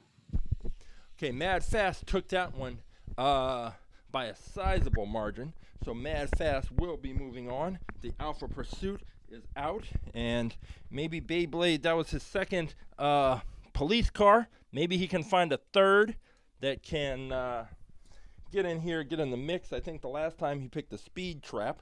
This time it was the Alpha Pursuit, but it is the Madfast that is moving on. So we've got the Madfast moving on, and we are going to now take a look at, let's go with the, who picked the Ford? With Keegan's Ford GT against the stock, what was this one? The Dodge stock car, the Dodge Charger stock car. All right. And the stock car was one of the ones that I wasn't sure about as far as what kind of performance we were going to see from it. It just seemed like a pretty basic car. I don't expect it to be perform poorly, but I'm not expecting anything special from it. Meanwhile, Ford GT has those two openings on the side of the, beside the door towards the back of the car, and we're going to find out if that does anything to hamper the performance of the car. So we've got the Ford GT in lane 2, we've got the Dodge Charger stock car in lane 1, race 1, here we go. 3, 2, 1, race. Stock car takes it, and again, I just, you have to wonder if and how much those closed openings on the sides of the Ford, how much are those trapping air and slowing the car down? It's hard to, it's not something that we can measure, but we can just kind of observe, because it is the most noticeable aspect of that car. But we're going to switch lanes, and we're going to see what happens when we do that. We've got the Dodge stock car in lane 2. We have the Ford GT in lane 1. So here we go. Ford GT lane 1, Dodge Charger stock car in lane 2, race 2, here we go.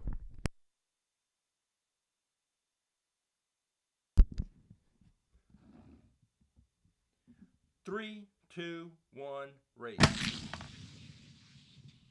Woo. That race was close. The stock car pulled it out. Stock car will be moving on, and we will see how far it can go. A new car introduced into the fleet, and we have now narrowed our field down just a little bit more.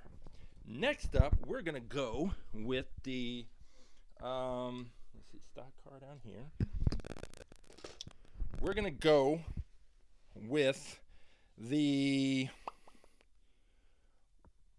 that Nissan Skyline versus Roughshods Ferrari. And I need to check to see with the Skyline if, yep, I'm going to have to use the taller acrylic cover. We'll see what kind of problems that presents. Hopefully none for the Ferrari, because really this Nissan Skyline, there's no way with that giant windshield that this car is going to really do. I can't imagine it doing well, but you know, we've seen stranger things. Not many. Not many more than this. If this car turns out to be a sleeper, I don't know. I won't know what to think. But we've got the Ferrari in lane 2. We've got the Nissan Skyline Tooned version in lane 1. This is race 1. Here we go.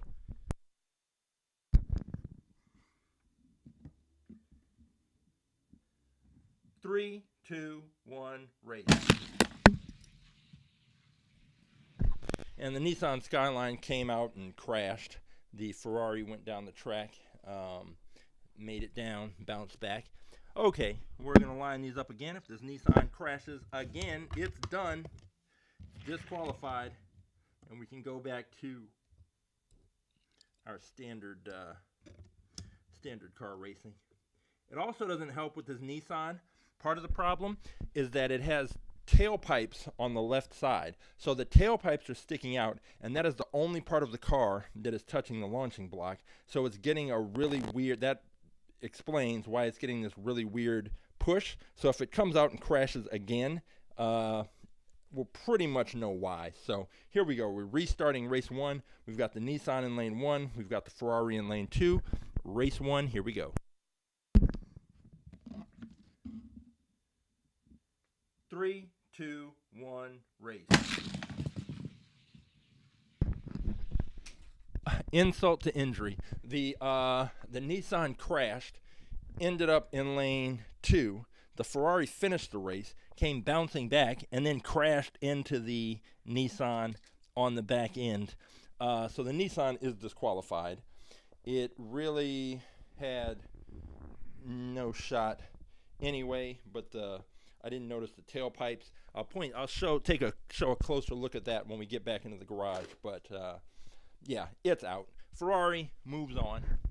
Next up, we're gonna go with let's go with Christopher's F1 Racer, and we'll put that up against Caitlin's Lambo. So here we go. We've got the Lambo, and we have the F1 Racer. The F1 Racer is pretty light, but it's also got a very low profile, and I'm not really seeing a reason why it shouldn't do well. The Lamborghini I expect to perform decently, but I think that this F1 Racer may have some advantages. Now, if it starts to slow down on the back end because of the speed, then we'll know, like, okay, that's an issue. But otherwise, it looks pretty good. So we've got the F1 Racer in lane 1. We've got the Lamborghini something Sterrato in lane 2. Race 1, here we go.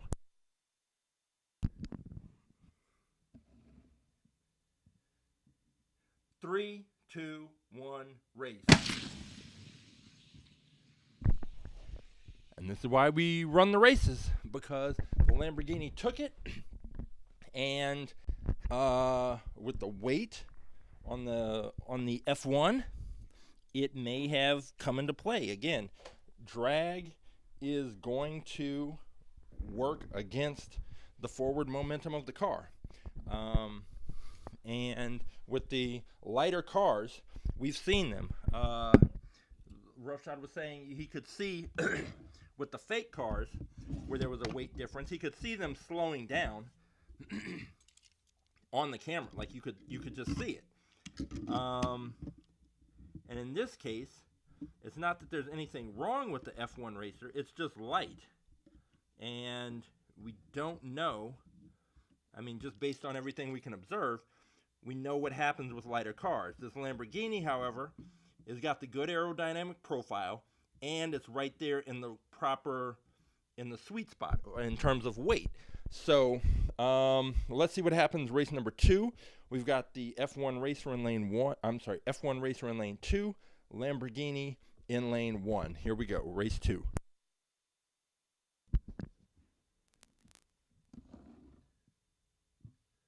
Three, 2, 1, race.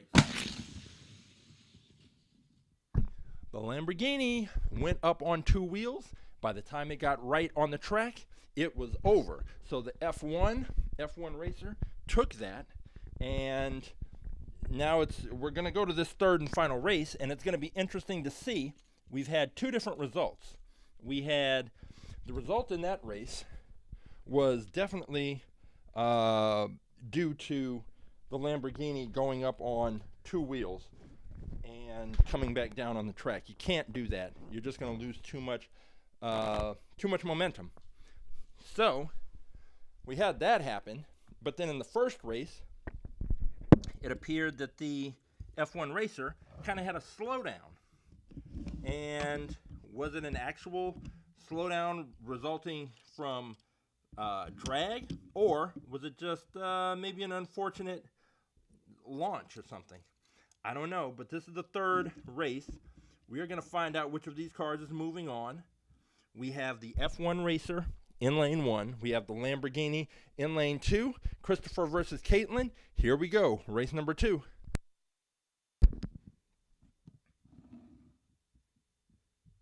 Three, two, one, race.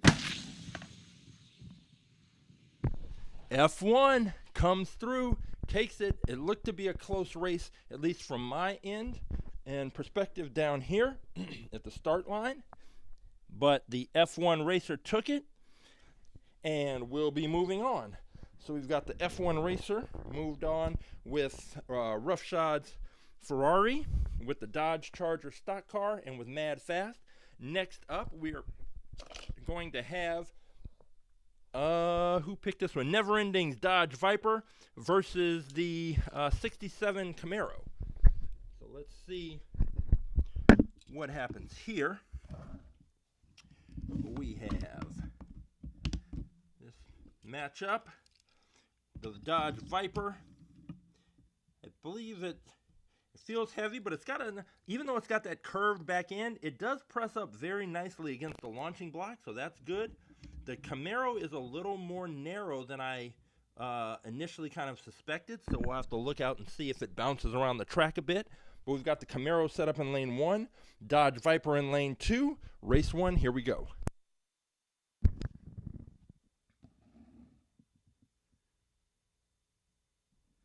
Three, two, one, race. That Dodge Viper took it. The Camaro did, as expected. It kind of bounced around the track a little bit. Not as extreme as that Brazilian Charger that we saw a couple of months ago, but it was not too good. You can't bounce around the track if the other car is not bouncing around the track, because you're just going to lose momentum. There's going to be friction. It's just not going to work out. But as we saw with the F1 racer in the previous race, it's possible to come back from down one race to none. Just come back and take two races. And we are switching lanes. So now the Camaro is in lane 2 and the Viper is in lane 1. Race 2, here we go.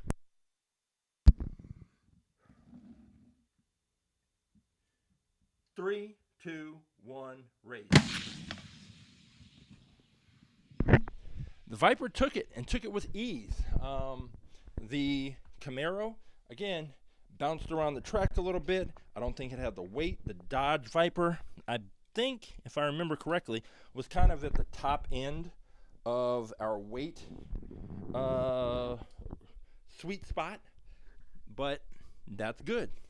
It did its job, took that race, and now we're down to our final group. We have the Madfast, the Dodge Charger stock car, the Ferrari Modena, and the F1 racer, and the Dodge Viper. Right now, we are going to go stock car versus Madfast. So, two of the new cars that were introduced this week are going in against each other. We will find out which comes out on top. I was surprised by the performance of the Madfast, given that engine sticking up. But we're going to find out, was it fast or was it just faster than the car that it happened to be racing in that first race? All right, the Dodge Charger stock car is in lane 1, ready to go. Dodge stock car in lane 1, Madfast in lane 2, race 1, here we go.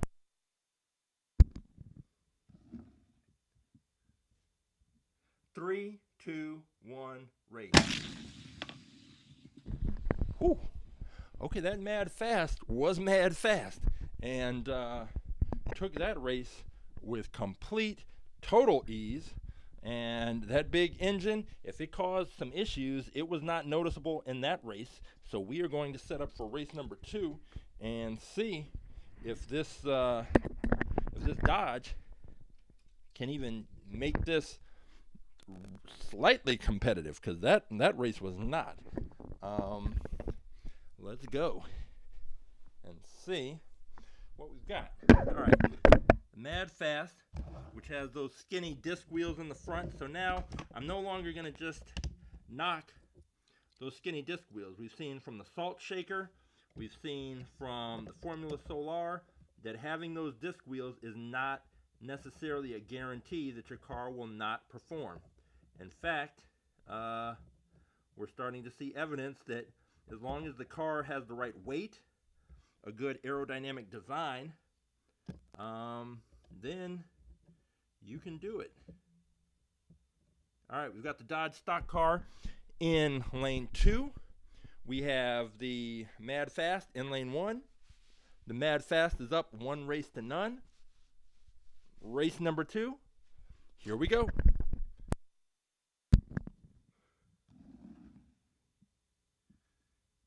Three, two, one, race. A closer race, but the same result. The Madfast takes it. Madfast is moving on. And is this going to be the car? Is this going to be the car to take? Let's just start off with taking the tournament. Is this going to be the car to take the tournament? I don't know, because we do have some other competitors that are going to have something to say about that. We have 2 viewer picks. No, 3 viewer picks still in the mix. So odds are that a viewer picked car is going to take it. So let's go right now. We're going to go with Christopher's F1 Racer and Roughshod's Ferrari and see which of these 2 cars is going to move on. They both had impressive first runs. So we're going to put the F1 Racer in lane 2. And we will put the Ferrari in lane 1. The Ferrari is an X-Racer's car. It has a compact size, and we're going to see what happens. So Ferrari in lane 1 and the F1 Racer in lane 2. Race 1, here we go.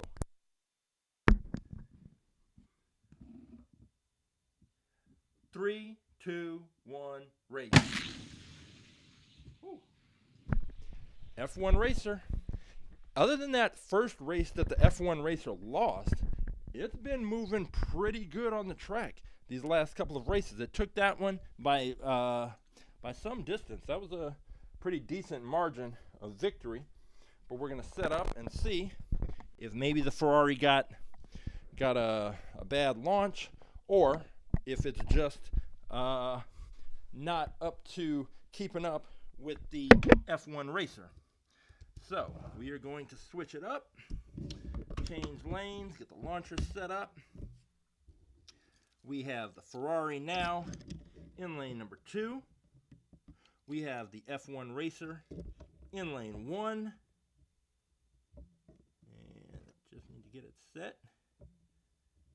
Just stay put. Sometimes these cars just don't want to stay in position against the launcher, but it's important that they do. There we go.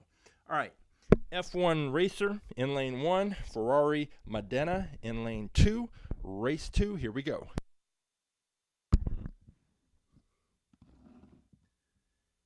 Three, two, one, race. And F1 Racer takes it, and we'll be moving on.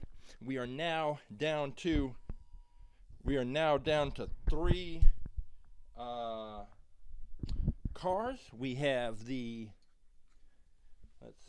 we have the F1 Racer, we have the Madfast, and we have the Dodge Viper. So we are going to go right now. We're going to go Dodge Viper. That was Never Ending's pick versus the Madfast, and see which car comes out on top. The Madfast has looked every bit of its name, Madfast. But we'll find out. Madfast is going in lane 1, ready to go. And the Dodge Viper, good looking car, probably the best looking car of the day. Nice fit up against the launching block, is going into lane 2. So we've got the Dodge Viper lane 2, we've got the Madfast lane 1, race 1, here we go. 3, 2, 1, race. That one was close. Madfast pulled it out. Madfast had a little bit of a wobble just before it hit the middle part of the track, but it got straightened out. The race was close, but Madfast just had that little bit extra to beat out the Viper at the end. But it's just one race, so we are going to switch lanes. We're going to see how this all plays out. Can the Dodge Viper force a third and decisive race, or is it going to be Madfast and the F1 Racer squaring off in the finals? We will find out momentarily. Gonna get this Dodge Viper set up in lane 1. And we've got the Madfast in lane number 2. Madfast lane 2, Dodge Viper lane 1, race 2, here we go.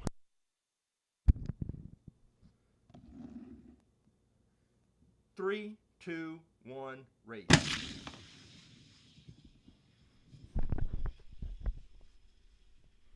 Madfast takes it, and it was not close.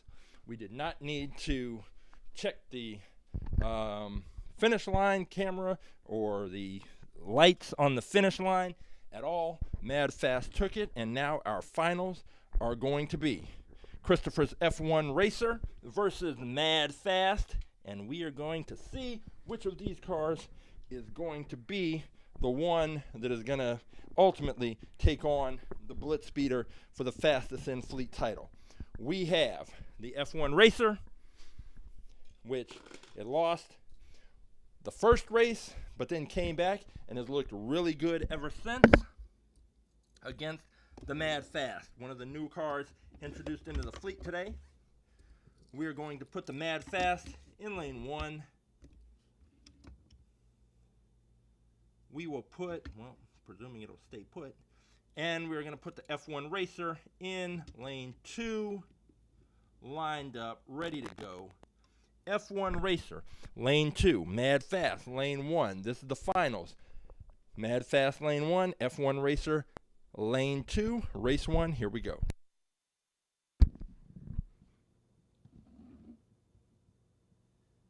Three, two, one, race.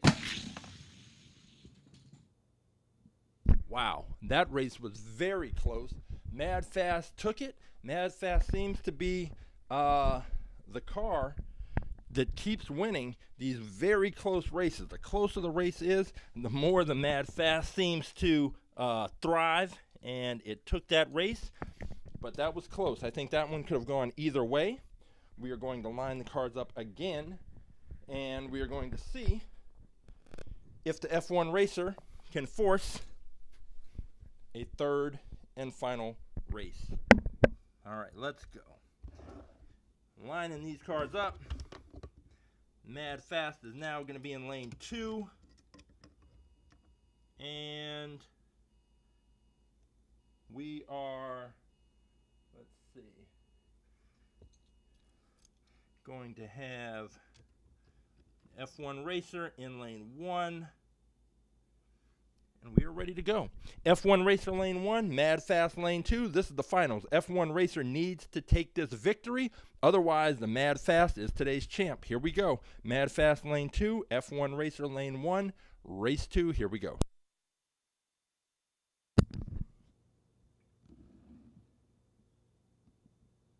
Three, two, one, race.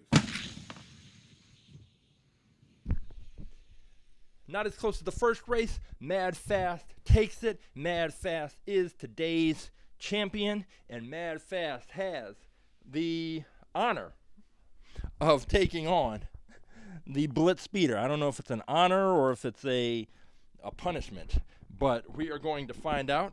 Maybe the Madfast has what it takes. Can the Madfast beat the BlitzSpeeder? I don't know. Can the Madfast be competitive with the BlitzSpeeder? I don't know either. But we are going to find out, because that's what we do here. We ask the questions, we pick the cars, we set them up, we race them, and we see what happens. So here we go. Madfast versus the BlitzSpeeder. The BlitzSpeeder, our fastest in-fleet champion, fastest Hot Wheels car on the planet, period, no question. Until it's beaten, there is no car better. Madfast is going to be lined up in lane 2. How fast is the Madfast? We're going to find out. It's looked good so far, but BlitzSpeeder, that's another level. BlitzSpeeder is lined up in lane 1. Madfast is lined up in lane 2. We are ready to go. BlitzSpeeder, fastest in fleet champion, lane 1. Madfast, today's champion, lane 2, race 1. Here we go.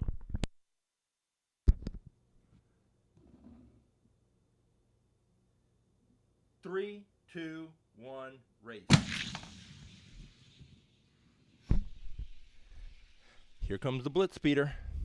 The BlitzSpeeder, just so next level. Madfast, you know, had beaten a bunch of cars, won today's tournament, and the BlitzSpeeder basically said, "Cool story, bro," and proceeded to blow it out. Now, there is a chance that the Madfast can come back and take 2 races in a row from the BlitzSpeeder, from the fastest car on the planet, but it's not likely. But hey, you never know. You kind of know, but you never know. All right, we've got the BlitzSpeeder lined up in lane 2. We've got the Madfast lined up in lane 1. We are ready to go. Race number 2, Madfast has to take 2 from the BlitzSpeeder. Can it do it? Can it be competitive? I don't think so. We'll see. All right, here we go. Madfast lane 1, BlitzSpeeder lane 2, race 2. Here we go.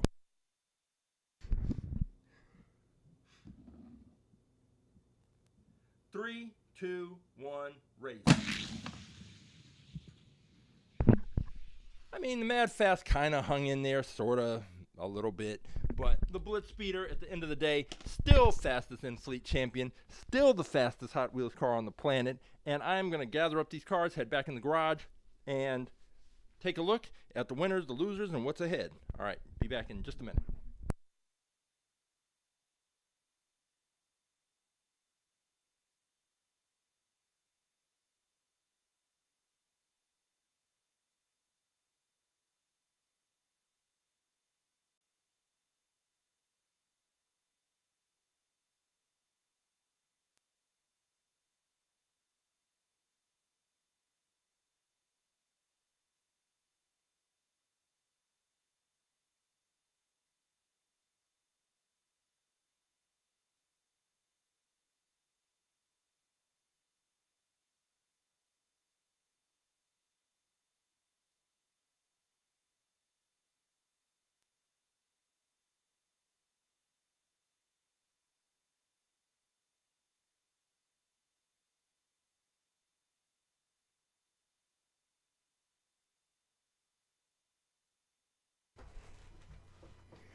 So the BlitzSpeeder remains our fastest in-fleet car. There is no question about that. It was absolutely dominant, but the race, I mean, it wasn't It wasn't the best BlitzSpeeder performance I've ever seen, but it doesn't have to be because it's still won by multiple car lengths, and there's no question about that. What we did see is something I wanted to point out. We saw a car get disqualified, and it was this one, this Liberty Walk Nissan Skyline, and it got disqualified because it crashed twice. And here is the reason why. When you look at the back end, at that the tailpipe right here sticking out, it's only sticking out on the left side, behind on the driver's side. And the problem is that when this thing gets pushed out, that is the area that is touching the launching block. So when that gets pushed out that way, it kind of forces the car off to the right. This is on the left. It forces the car to the right, and once it does that, the car starts bouncing around. And this car, with it being light, it just flew off the track. It bounced around, hit the bumper, and just never could settle itself to go in a straight line. So it just, this tailpipe sticking out here on this side just ends up pushing the car this way. So when it comes out, it gets a push, and it just gets pushed that way, hits the track, comes back, bounces around, and that's no good at all.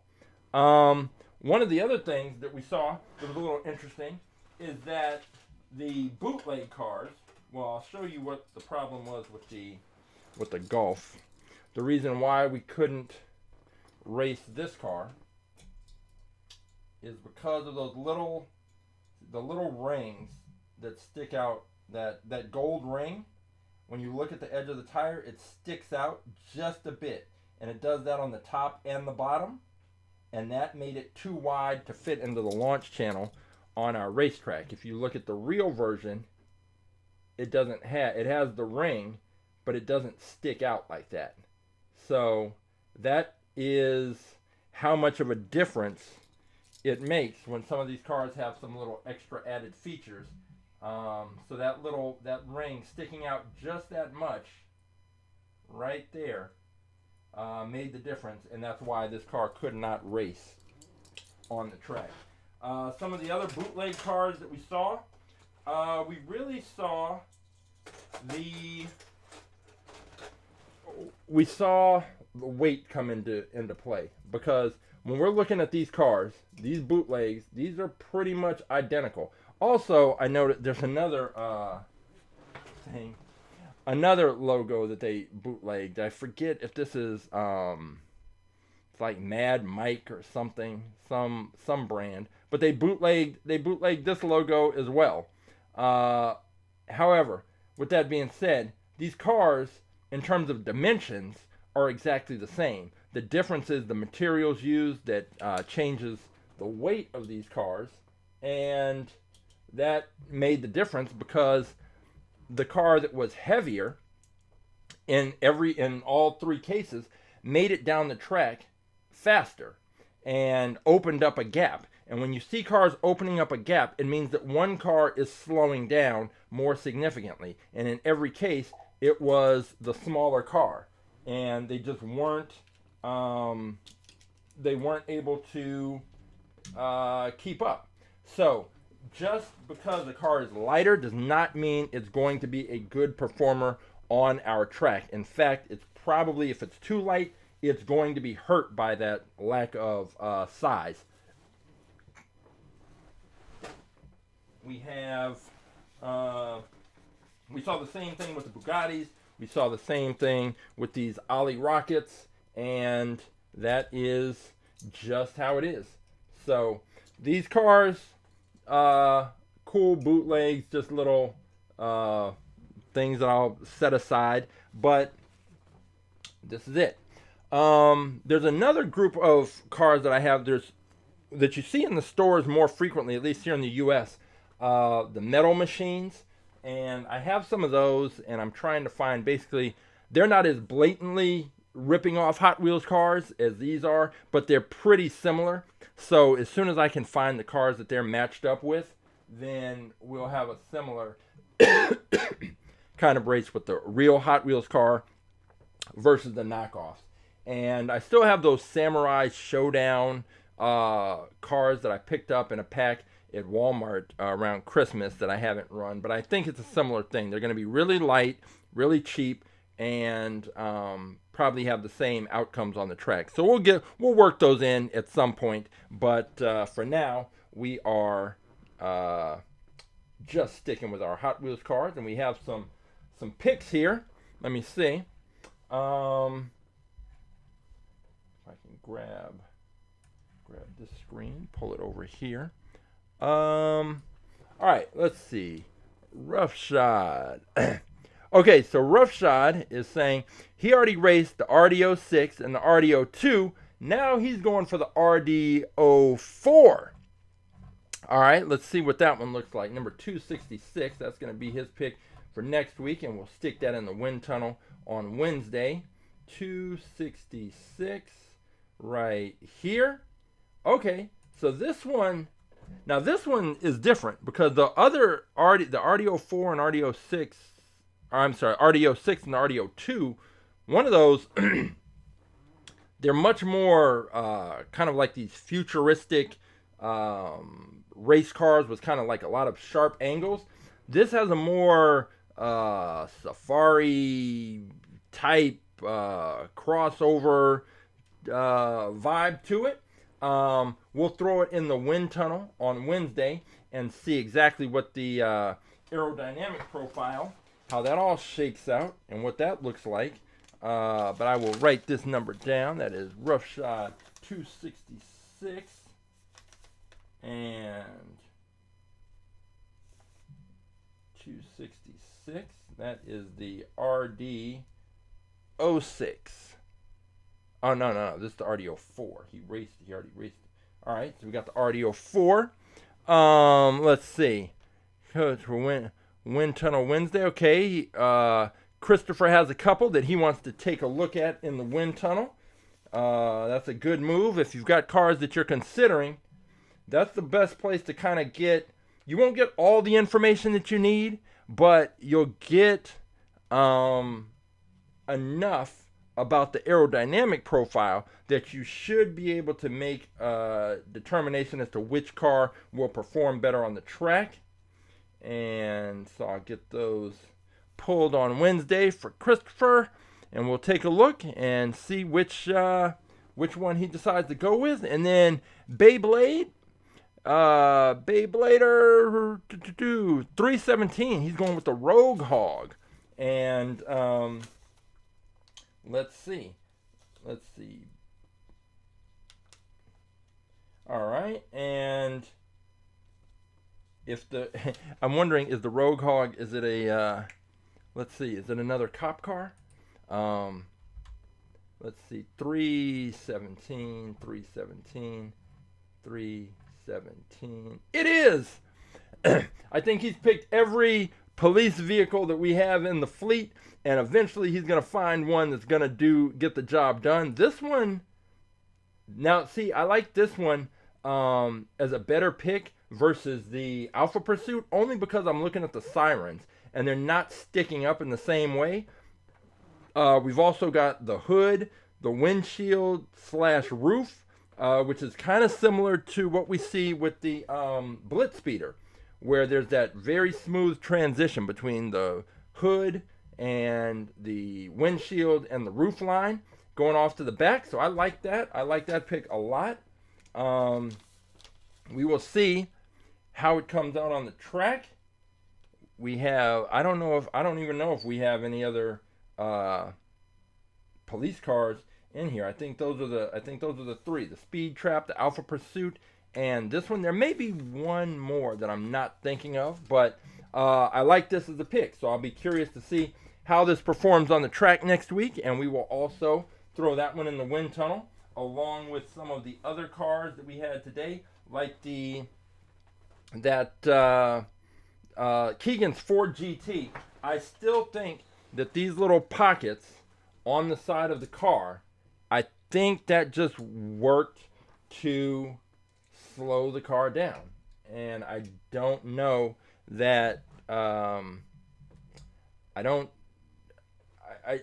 can't prove it, but I just think that the air getting trapped in here on both sides can't help this car at all. Now, if this was open, like on the real car, and the air was able to pass through to the back, that would be a different matter. But when the air any of these cars that have designs where the air kind of gets trapped, it's probably, odds are, it's not going to work out in your favor necessarily. And just taking a look at these cars that Christopher is considering, 526. Let's get down here.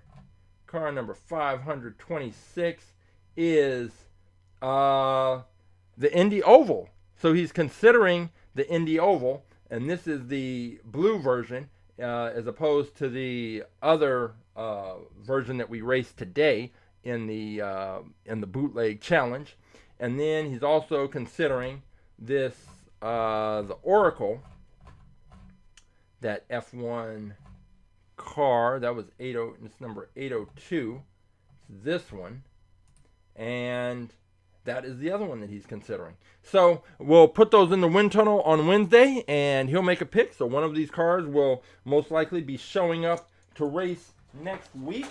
All looks good. It was good to get back and have some more races, have some more fun, get some new cars introduced into the fleet. And yeah, I like the picks, I like the races. And if you want to catch up on any of the old episodes of At the Track Live, you can go to our YouTube channel. Under the live tab, all the episodes are listed. This one will be up there soon. I just have to add in the time codes and other information, but all the other episodes have time codes. You can jump to the car reviews you want to see. You can jump to the races, or you can watch the whole episode. It's all up to you. It's all there. Wind Tunnel Wednesday. We will be here on Wednesday. We'll be checking out the aerodynamic profiles of the car. Hopefully, I will have the Runzable, the little 1/64 scale dyno. Hopefully, that will arrive before Wednesday, and we'll have that in there. So it should be pretty good. There are lines. What do you mean that there are lines on the cars? So yeah, we have hopefully that device that will be here. And so Wind Tunnel Wednesday might have a slightly different look to it as we put the cars in the wind tunnel, check out the aerodynamic profiles, go into a little bit more details on the science and what we're seeing in as far as how drag affects these cars. But yeah, gonna have a good time. More Hot Wheels racing to come. Thank you for watching. If you want more information about our science program all about aerodynamics, just go to the website aaAerodynamics.com, or you can follow us on Instagram, AA Aerodynamics. So with that said, for All About Aerodynamics, for At the Track Live, for Wind Tunnel Wednesdays, I am Coach James, and until next time, I will see you at the races.